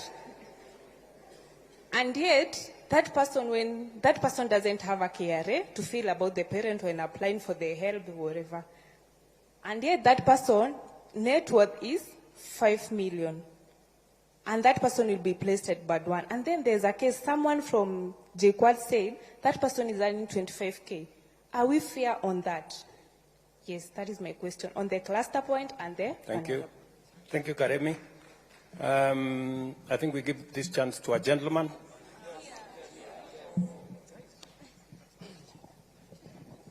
Thank you so much. I'm Vincent Tarus, the president Moi University, and I'm also a finalist doing medicine and surgery. Okay, thank you so much. Number one, Mr. President, I'm really not happy at how we were discussing figures of expensive courses. Yes, it's true that the government is paying a lot for students doing the expensive courses, but we also have to look at it from the student side. And these are the figures. I'm going to use figures for a student doing dentistry. And of course, with these figures, you could estimate those who are doing medicine, engineering, and all those expensive courses. A student in band 1, the one who is very vulnerable, is going to pay 39,000 shillings. Remember that at the moment, we are paying less than that. We are paying 32,000, 33 up to 40, and now a student in band 1 is going to pay 39,000. My cue, the conception of the new funding model is on the basis of assisting the poor. Number 2, a student in band 2 is going to pay 78,000 shillings. A student in band 3 is going to pay 156,000. A student in band 4 is going to pay 234,000. And a student in band 5, 312,000. Now, already we can see and have the impression that expensive courses, or rather, the courses that are expensive to offer will only be for the rich. Because we can all agree that a student in band 2, band 1, band 3, and band 4, they are all poor. Now, who are going to afford these courses? Mr. President, when we had a meeting at State House, you said that you're going to put a ceiling over which the vulnerable are going to pay. Yes, that is only going to sort those who are in band 1. I'm assuming it will be way less than 39,000. Now we have sorted those ones. What about the majority? Because, Mr. President, the majority of students are in band 4 with a figure of 47%. If I can use figures of last year's group. These are the figures I got from HELB, that of 113,000 students who applied, 47% are in band 4. And I can use as a case in my school, Mr. President. We have students who, up to now, they were just allowed to do the exam without paying fees. But really, the truth is, they won't be able to pay these fees come end of year examinations. And what will be the fate of schools that we are so much trying to salvage? We are going to have so many dropouts, Mr. President. And these figures I'm using is for the School of Dentistry. Now we have the School of Engineering and the School of Medicine, the School of Nursing. I thank you, Professor, for the figures. But the figures are too high. And this dream is only going to be for the rich. Now, Mr. President, because we value consultation, I'm going to propose an affirmative action that we have to scrap off the idea that these courses are for the rich. If these courses were for the rich, Mr. President, I don't think you'll be standing there where you are right now. And I don't think all these dignitaries will be seated there where they are right now if these courses were for the rich. Now, allow me to propose an affirmative action that we give more scholarship to these courses so that everyone can be able to afford. The children of the peasant farmers, the children of the poor, the mamamboga, that this administration was built in, allow us to have something, allow them an ability to dream of these courses and pursue them. The issue of loans, Mr. President, that has been spoken about enough. The reason why we are rejecting this new funding model, Mr. President, is because we feel the burden of loans on our backs at the moment. I could only imagine those who would join after us and the generations to come. Yes, you said, Mr. President, that it is better to have loans and educated than not having loans and educated, and not having loans and non-educated. But those are not the two options that we have, Mr. President. We can have a discussion of how we can balance both so that we can come up with a system that values everyone, a system that accommodates everyone. And until then, Mr. President, allow me to reject this new funding model respectfully. Thank you very much, Mr. Tarus. I don't know. Let me answer those questions. I think they are quite a buffet. Mr. President, I've been given one last concern.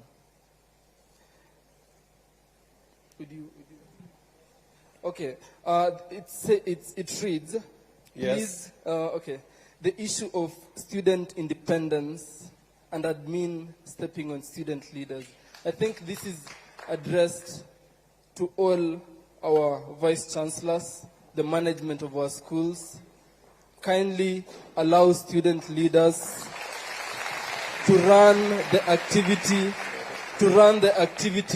with the autonomy that they deserve. Thank you so much. Thank you very much, Mr. Tarus. Let me start with Mongezi from Moranga University. I think, she suggested that why don't we consolidate all bursaries? The ones for the MCA, Member of Parliament, Women Rep, Governor. Somebody suggested that I have some bursary. I don't have. Just for the record, I don't have any bursary kitty. In fact, when I was Minister for Higher Education, there was a bursary at the ministry. And that bursary used to benefit people who have connection. The CEO of Help then knows. I said that bursary should be transferred. It used to be 100 million shillings every year. I said that bursary should be transferred to Higher Education Loans Board. In fact, it is the money that began the capitation and scholarship for our TVET institutions. I agree with you that it's a positive proposition. It is something that we need to have a conversation about. It is something that I will engage governors about, because in our constitution, it is the counties. Once money has been given to the counties, I have no authority as president to decide for the counties. But I think a national conversation that consolidates all these bursaries, and then we see how far it can go towards making our education affordable, is a very positive conversation. I am ready to engage in that conversation and provide leadership in that conversation. My good friend Gishangi from JKUAT has asked me, why the rush? I am tempted to say that, if the situation our universities were in is not serious to warrant us to have this conversation, and by the way, it took 6 months to 8 months of a conversation with different professionals. It was not something that it was over one night or a weekend or a week. It is something that was very clearly thought out. And you said something like, we make promises that we never keep. Let me tell you, this is one commitment I made. The universities are here. The vice chancellors are here. They can tell you the commitments I made on this model were delivered last year, and it is making a difference in our universities. That is the reality. You did say that corruption is a big problem, and I agree with you 100%. Corruption is a big problem. And I want to thank the university leadership, because part of the corruption that has been going on is on even the money that we give to universities. We decided that we are going to go using technology. I'm very happy that the university leaders accepted that we use technology. Unfortunately, our secondary schools and primary schools took us to court. They still want to deal in cash. And I know we lose a lot of money there. Corruption is something we must deal with it firmly. I have made proposals on what we should do as a nation. I have had conversations with the Chief Justice. I have had conversations with the leadership of Parliament on what we need to do on legislation to make sure that we deal with corruption. But we can also, corruption is not just about jailing people. It is about putting systems in place that make sure that corruption doesn't happen. And one of them is to use technology to make sure that we are sure of what we are doing. And that is what this whole system and what we are doing with HELP and what we are doing with COOPS and what we are doing with our universities is all about. I have made it very clear, and I have asked sometimes we investigate an incident or a corruption case, and people rush to court, and we are given an order, you cannot investigate so-and-so. We have situations where we have been told you cannot charge so-and-so. They've gone to court and obtained an order. We must interrogate corruption so that we make sure that we deal with it from all angles. You have given a case of when somebody has 50,000 or earns 50,000 or 25,000, and they have siblings in university. Maybe they have one student in JKUAT, they have another student in another university. Higher Education Loans Board, can you help me explain how do we treat that parent? Mr. Gishangi wants to know what category is that student? Can you help me? Thank you, Mr. President, for this opportunity. I'm not working for HELP, but I am a member of MTI Task Force and a lecturer at Laikipia University. My name is Dr. Alex Kibet. And I'm going to explain my understanding of this MTI. From the question that was asked was, how do we treat someone who has a lot of dependents? And from the questions that an applicant is asked is, how many dependents do you have? And the main reason why you're required to give that particular response is so that the MTI can be able to calculate a per capita of that particular household before, which is going to be used as an input for determining your score, and which is going to be used as an input for your final score that determine where you will be banded. And maybe to just say something, Mr. President, as an addition to what you have said. They have indicated, or you have indicated, that there are 10 indicators that show, or that are used, or that work as a variable. There are actually 10 super variables that are used to determine your level of need. But in reality, with each super, there are several other sub-indicators.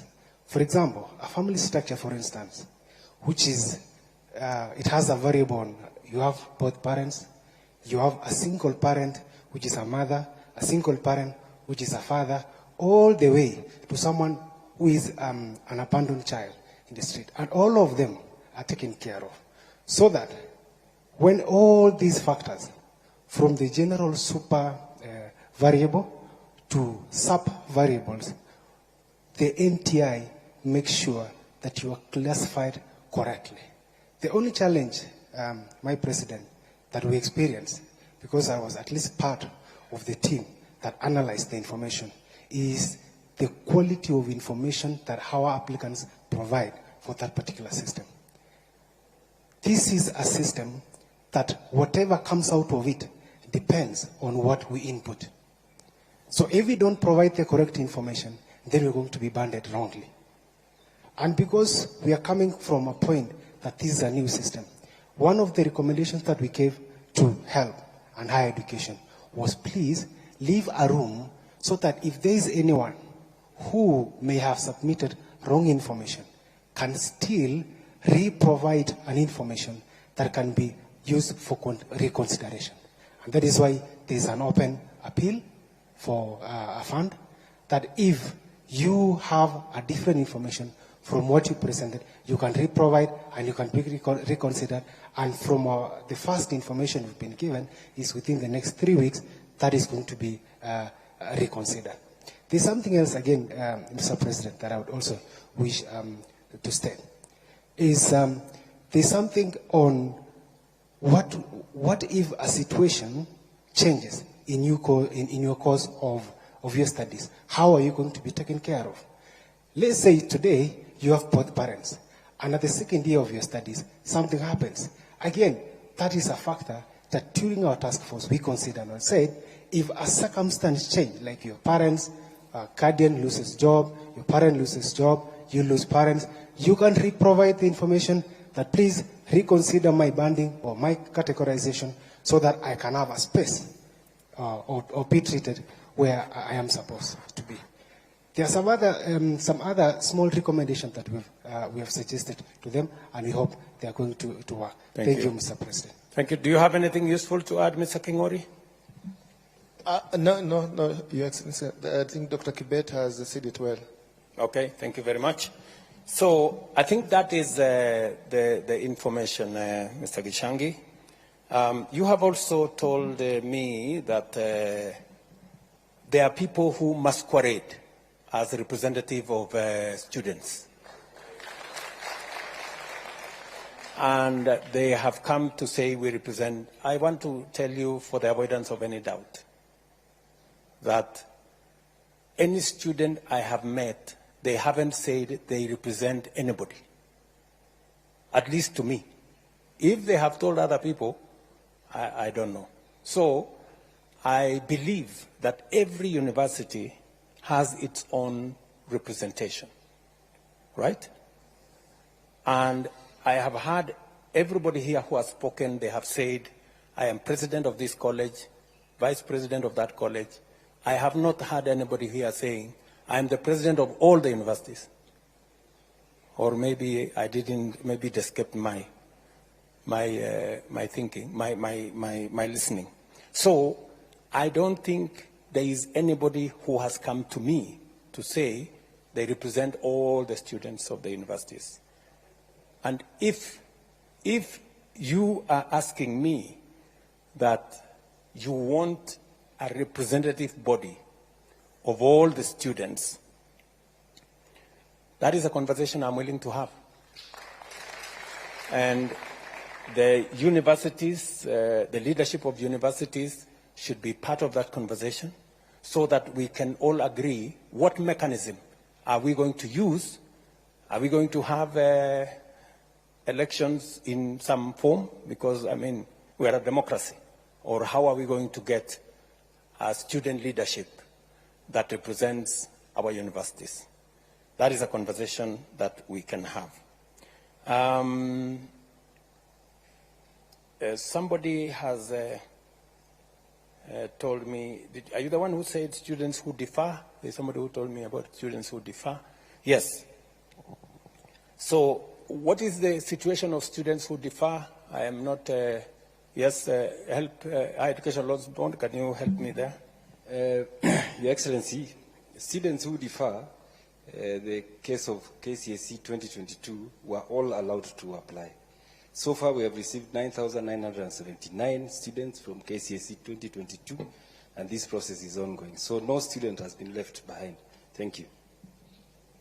Now, has he answered the question? Okay, what is the question? The question is, maybe a student who was already admitted, was in first year, instead of going to second year, they deferred, and then, is that the case?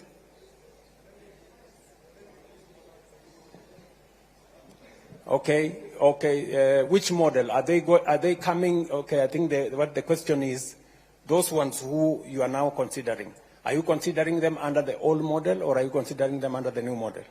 They are being considered under the new model. Yes. Yeah. Because the model started considering students from KCSE 2022.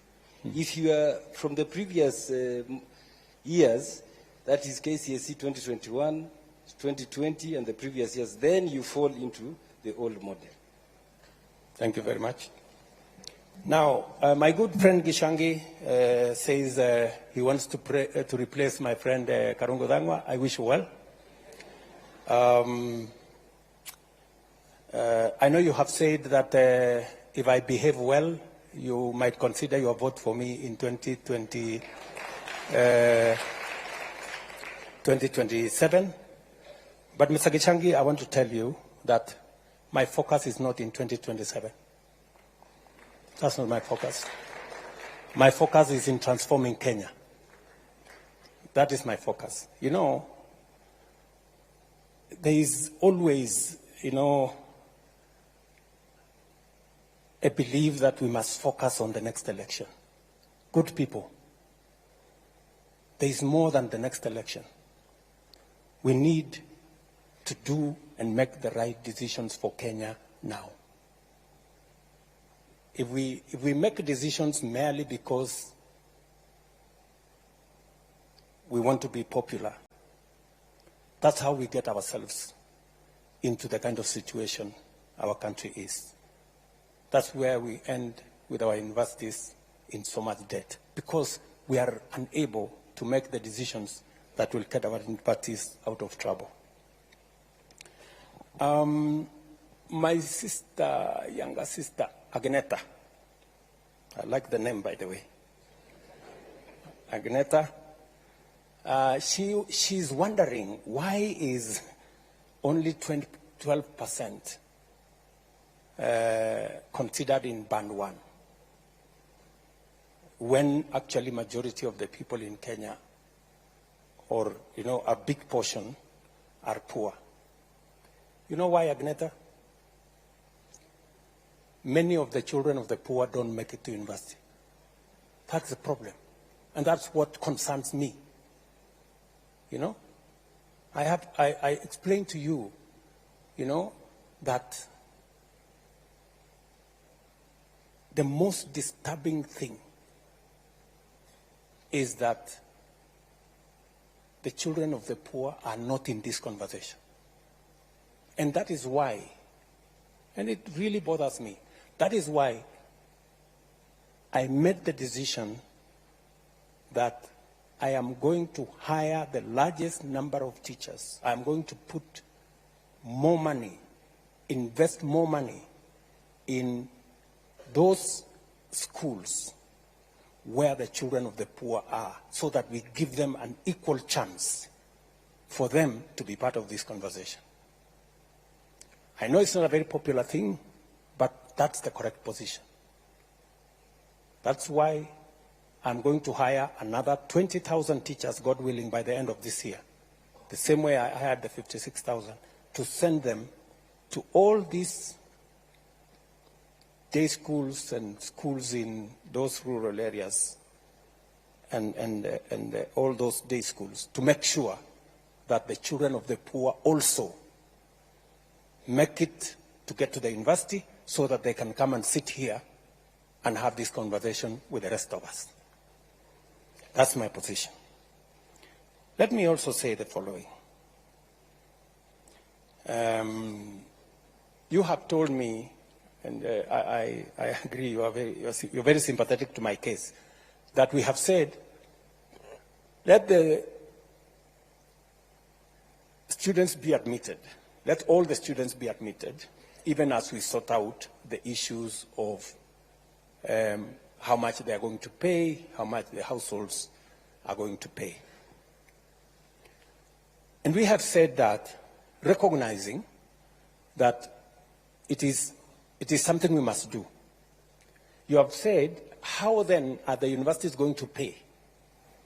If the students don't pay, if the households don't pay, how will the universities survive? How will they pay for the essentials? Agneta, we are going to give money to our universities because we are giving money on scholarships from by government, even as parents sort themselves out as to whether they are in band 1, band 2, band 3, and the appeals and what have you. As that is going on, we are going to support the universities to make sure that the courses and learning continues from the government support that comes as scholarship, and also from our Higher Education Loans Board, and they are here. They are going to be forwarding the money that is on the loans aspects to the universities as well. So that's how we are going to support the universities. You have said something about there are some situations that marriages break, and I think the two gentlemen have already answered that question, that if your situation changes along the way, you are free to bring back your new status so that you can be reconsidered accordingly.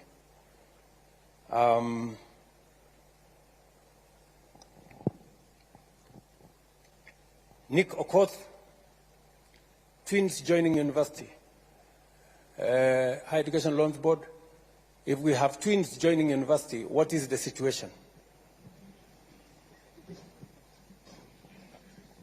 There was a question when they were filling the form, and they were asked, do you have a sibling joining university or TVET college? And if they said yes, they were supposed to input either the ID or the index number if they were minors. And that goes into considering where they are placed. Yes, because we score them up to 100, and that will give them another 29 points to move towards band 1. Okay. Faustin Wandera from Nazarene University. You told me that you feel the universities are being... I have tried to explain that the private universities have sponsors, they have endowment funds, they have scholarships from different other avenues, and considering that we also know that there are students there who deserve support from government. We have made the same loans available to students going to public be available also to students in private universities. I'm very happy that you have ideas on how we can make the scholarship work. I am willing to listen to those ideas. I know you have invited me to some form of harambe or something. I think we have since said we should abolish harambes or something. We are on the way there. So, or maybe you are suggesting that some private sponsorship of students in the university. That one, you can take it up with me offline. It cannot be a conversation here. We can have a conversation in another place. Omar, sorry. Omar, it looks like he has left. Oh, you're there. Okay, you put on, you put on a different outfit. Intra-school transfers. Omar says there are students who maybe because they're not sure of how things are, they apply for one course, and then when they get to the university, they want to change their courses, and in the process, they get lost somewhere, and their issues are not sorted out. Higher Education Loans Board, again, can you help me with that situation? Why does it take so long when students change courses and they are approved by the universities? Your Excellency, what would happen is that the list of the students who have transferred will be forwarded to COOPS for validation. And after COOPS validates that they have transferred to a program they qualify for, then they would upload in our portal and our system would pick it. So maybe that lag can take a month or so, and that could be affecting the students. But we are going to improve this year. We are going to talk with COOPS so that we can improve that process.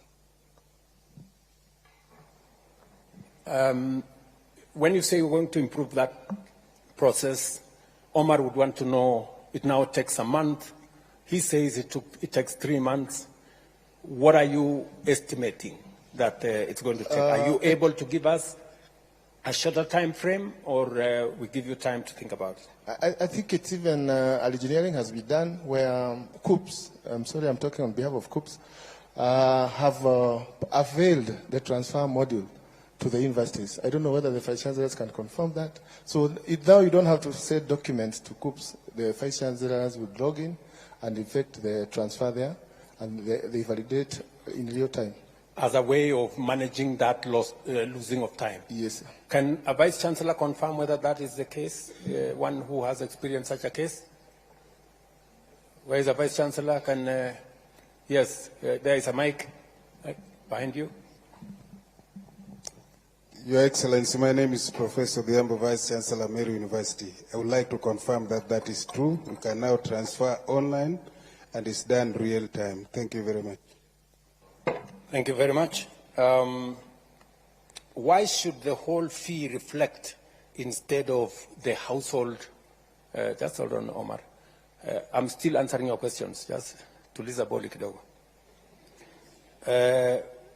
Omar is asking why should the whole fee reflect? All he wants is the fee to reflect on what the household is supposed to contribute. I think initially the letters that went out had the full fee, the cost of the course, and that is what brought a lot of confusion. The ministry then instructed, and I think the PS can speak to this. Yes, PS. Your Excellency, there had been a lot of confusion in terms of what the students contribute in terms of fees as compared to the actual cost of the programs. So we thought it was important to share this information so that students can appreciate that a course like medicine, for example, is 612,000, but the government is shouldering a portion of this cost of the program, and the households only pay a certain amount. But Your Excellency, we've been in conversation, and when we realized that was a problem, we withdrew the letters, and we have released new letters that just indicate the amount for the household to contribute. Thank you. Thank you very much. I think initially, Omar, what the point was, you know, sometimes people don't appreciate where we're coming from. I think so there was an attempt to say, okay, this costs so much. The government is going to pay so much. You're going to get loan of so much. And the household is going to pay so much. Unfortunately, many people misunderstood that and said, okay, the cost costs 600,000, that's what I'm supposed to pay. And that's what brought confusion. So I think subsequently the letters were withdrawn, and now it's only showing what the household is supposed to contribute. You have said about Naivasha that there was a problem in Naivasha, that you guys were in Naivasha, and I think there were some agreements that maybe were misrepresented. I was not aware. I was briefed by the team that was in Naivasha. It was a place to explain, for students to appreciate. Do you want to say something as the team leader who was in Naivasha?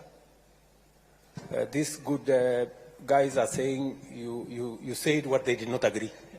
Your Excellency, one of the issues they raised is that they wanted the MTI reviewed, and that's why we put in place the task force in which we have representatives from the Higher Education Loans Board, Universities Fund, Vice Chancellors, as well as lecturers with specialist expertise, and they have been working on that MTI. So one of the issues that should be very clear is that we do not usually use the raw scores. So if, for example, you have 9 dependents, or 5, or 2, or 3, all of these have a weight. And that weight is usually determined by a very random group. So HELP will put a group of students, lecturers, parents, members of the community, church, and they decide how do you think this variable is important in determining the capacity of a family. And so these weights are then looked at scientifically, and in the end, all of these are put into a composite kind of variable that is determined with a mathematical model. And we have all of this. It will be published so that all the stakeholders can look at it and tell us where they think this model can be improved. So that is some of the work that we started undertaking after the Naivasha retreat. Thank you very much. So there was some input from Naivasha on how to take this forward. The other issue that has been, who decides how much it costs? These are empirical figures. It is not somebody from the blues who says this costs so much. There is a calculation of the input into the cost. The vice chancellors here are with the leadership of the universities. They know how to determine how much which course costs. Can one of the vice chancellors help me with how you arrive at the cost of a course? Professor Odhiambo, again. Thank you very much. When a student comes to university, say to do medicine or engineering, look at a course like Introduction to Electronic Engineering, then you'll have to put a teacher that is going to teach that course. And you'll have to compute how much you are going to pay that teacher, maybe within 45 or 50 hours. There will be a technologist, a technician. Again, you'll pay that person. There will be the need of equipment that are going to be used. You'll have to cost them. The students will go for practicum or practica. They'll go for industry experience, and the teachers will have to follow them. You have to cost all this. Of course, there are other things like the electricity and all the rest. Now, the sum total of this will inform you the cost of running that course. And that is how we get, now for that engineering, perhaps there are 15 units in a year or in a semester. So once you get all that, then you have the total cost. Maybe it come to 280, maybe it come to 612, maybe it come to, like it is a financial mathematician who was there, maybe it come to around 275,000 for financial engineering. That's how you get it, and that's what now become the cost of that program. Thank you, sir. So there is an empirical determination of these courses and how much it costs, and we just have to be realistic to it, that is what it is. There is no benefit in assuming that this course costs so much just by assumption. It has to be calculated and it has to be determined scientifically. Cluster points for private and public universities, my small sister here, Karen, said that some of the cluster points for public universities are a bit high, so sometimes you end up in a private university, which I don't know whether you applied for or you did not. Maybe you did not apply for. And therefore, you end up in a situation where you are asked to pay more because this is a private university and there is no scholarship. All you can get is a loan. So how do we determine that? Do we have anybody from COOPS who can help me answer this question, or somebody knowledgeable around there? Nobody is there. I will take it as homework. Yes, maybe my peers there can help me. Professor Mugendi is the chair of that cluster work at the COOPS, so he can speak to the cutoff points.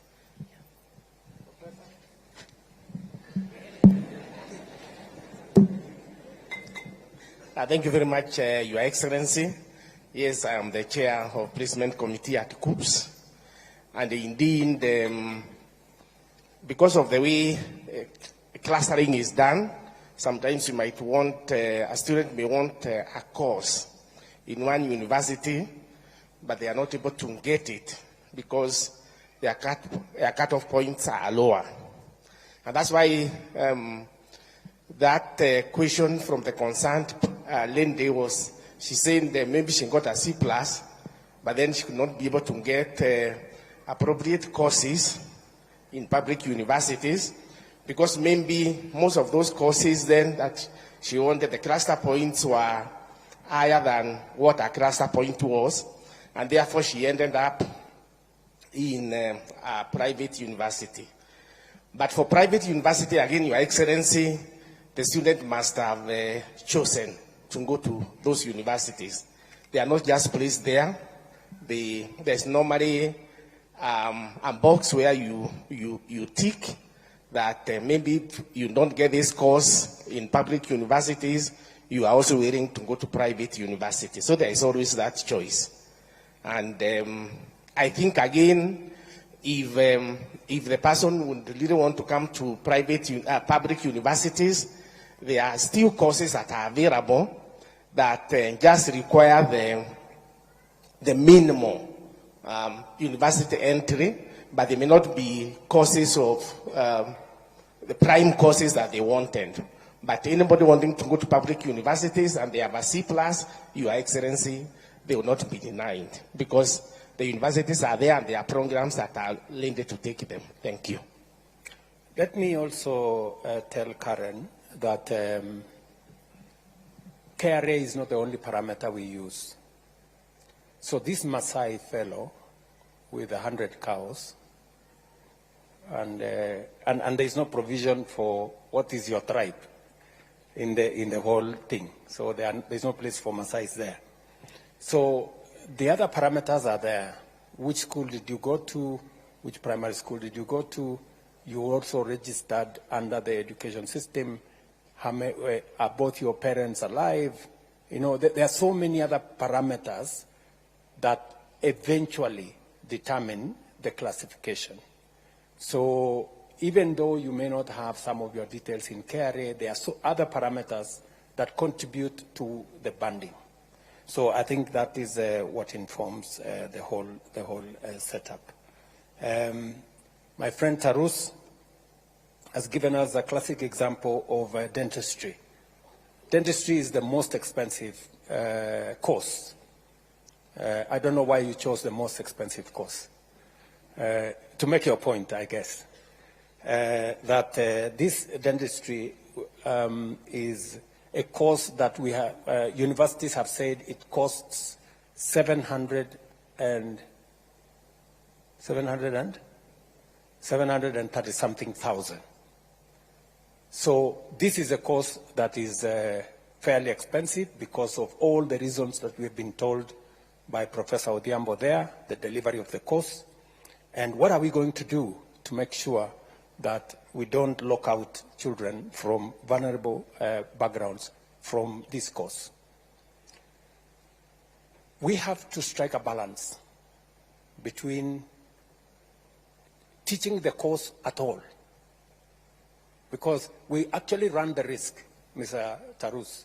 If we continue the way we are continuing, we run the risk of not teaching that course at all, or having a half-baked dentist, because we have made him to pass exams, and yet we haven't trained him enough.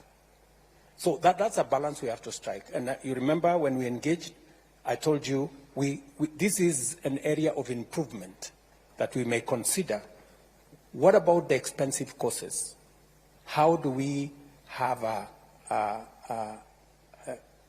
a ceiling on making sure that those coming from vulnerable backgrounds have a ceiling that does not exceed what they can pay? But let me also say the following, Mr. Tarus.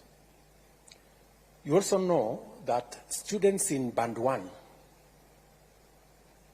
get an upkeep of 60,000, up from 52,000. Students in Band 2 get 55,000 as upkeep.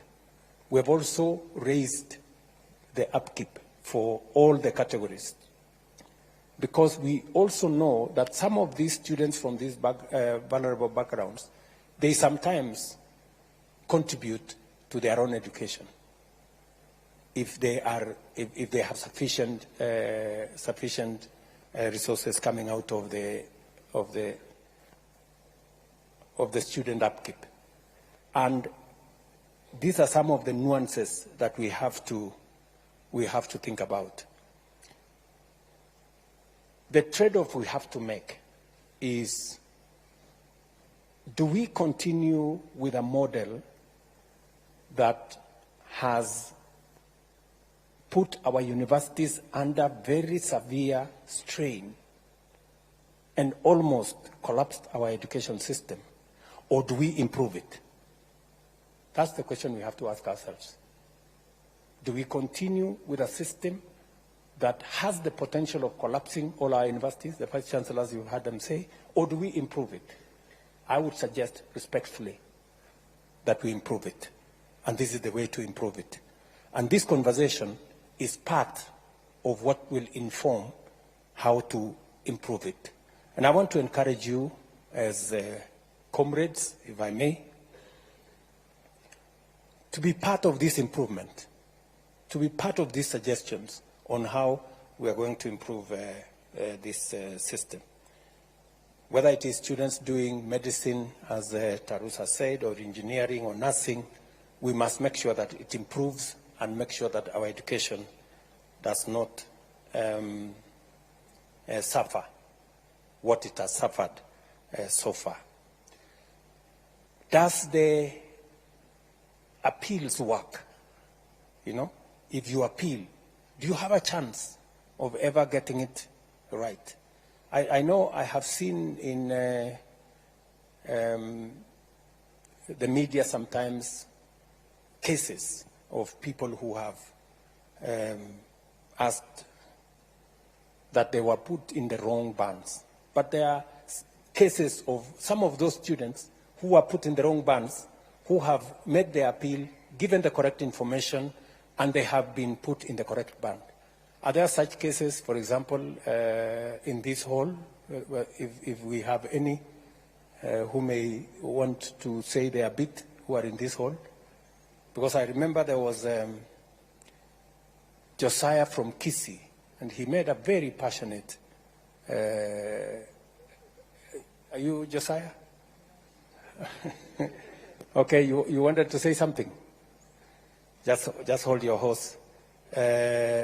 Or do we have any other student who made an application and was given a chance to appeal? Yes, my friend? Are you among those who appealed? Yes? Okay, give him the mic. Let's hear what his story was. So nili-apply nikawekwa band 3, nikafanya appeal, nikawekwa band 2. What was the issue, for example? Were you told what the issue was? I wasn't told, so tuliambiwa to reapply, and you reapplied. Who initially? How had you applied? Who had applied for you? I applied through the cyber, and I filled out the details correctly.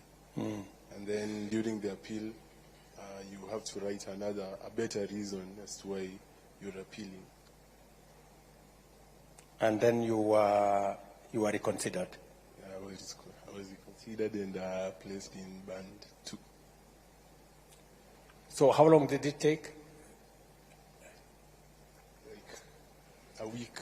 A week? Yeah. 1 week. Okay. There are some other people who have applied. There are others who have taken in some of our suggestions, and we have seen them progress.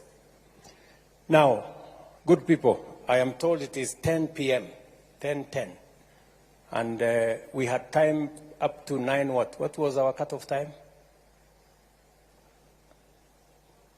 9:15. So we are an hour late. So let me conclude by saying the following, that I have listened very carefully to, yes, my friend, you have something to say?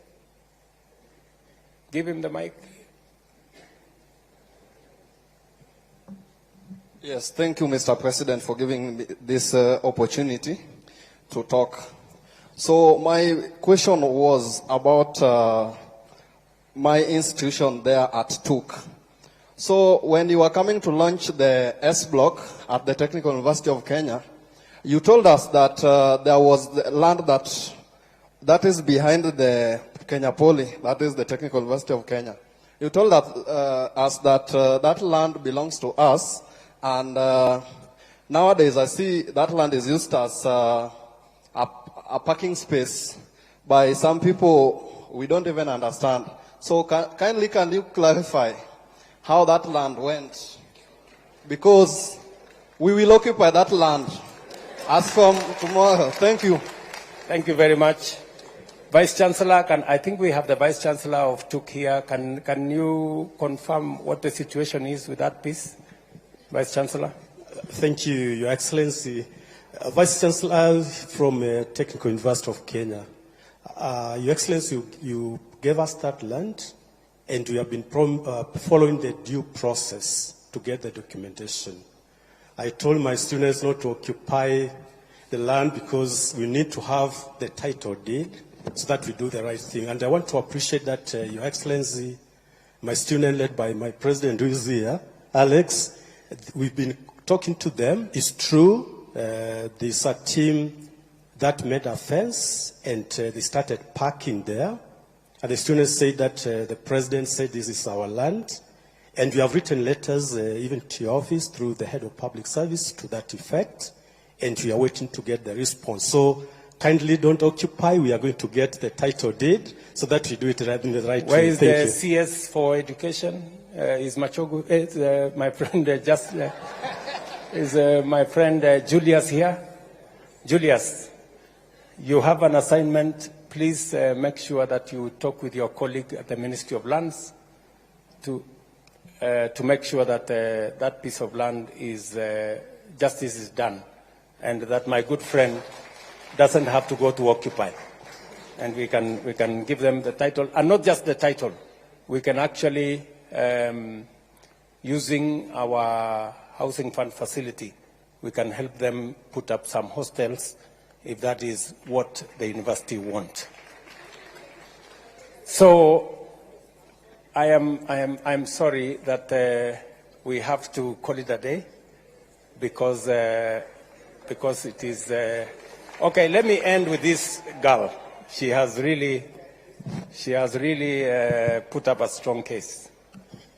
All protocols observed, itikati zote zikiwa zimezingatiwa.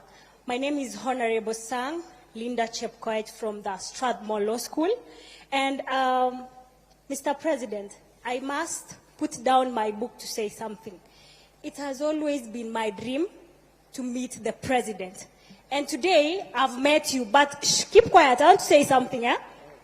Mr. President, when you entered this hall, I was watching your steps. And when we came in here, we could see there are seats that are white. You've worn, beginning from your coat, you've worn white, and at the end, it's white. So from far, starting point, and to the end, you are wearing all white.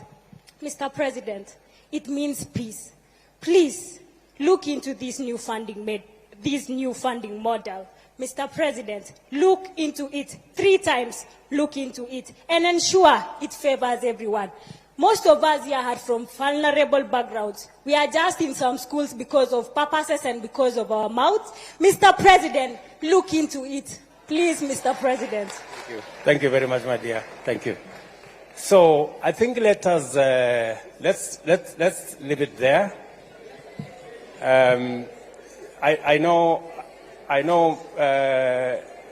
the ladies want to say something, but because of time, what maybe we could agree on a way forward.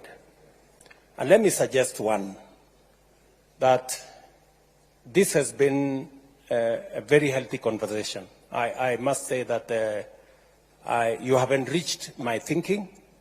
You have given ideas that give a suggestion on the way forward.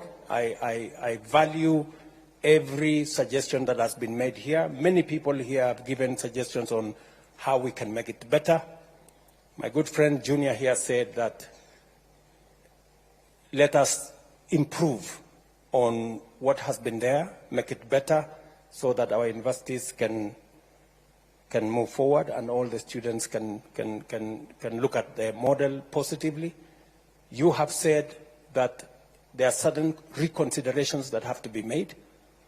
We have all the vice chancellors here, majority of them. We have my staff from the Ministry of Education. We have people from Higher Education Loans Board. We will take into account the issues you have raised. Beyond the funding model, you have told me about matters to do with fighting corruption. You have told me about how we create better representation for students in our universities. You have told me about all the other issues. They are very important issues to me, and I will look into those issues. Let me propose a round of applause for all those who gave wonderful suggestions. Tuwapige makofi. And to all the good guys who attended this, and forgive me those who did not have a chance to speak. I will make another occasion available for us to be able to engage on this model again. Asanteni sana. I wish you well. Take my greetings to your comrades and colleagues in your universities. And I wish you well and see you soon. Asante sana. Why don't we put our hands together for His Excellency? Please, let's give him a round of applause. That's almost quite a number of hours right there. Your Excellency, thank you very much. I'll request that now we be upstanding as we allow His Excellency to exit. But I'll request all students, please maintain your position. Please remain where you are, even after His Excellency has exited.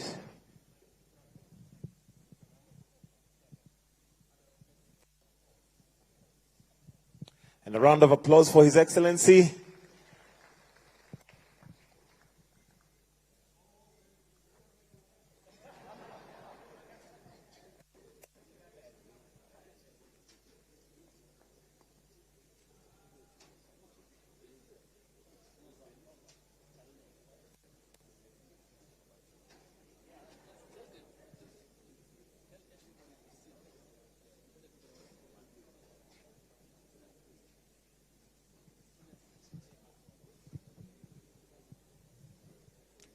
Students, please don't leave.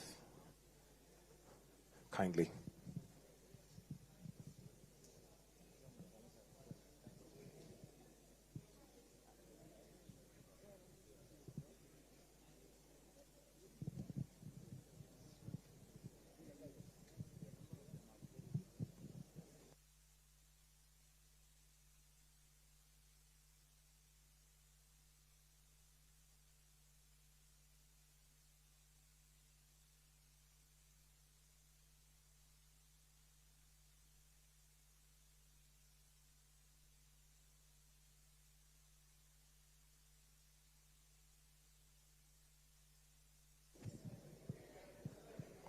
Students, a reminder, please let's maintain our position. Don't leave.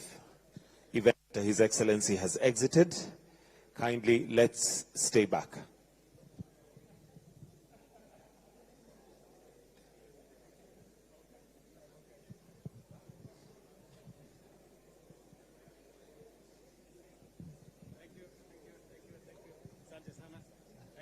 Mambo?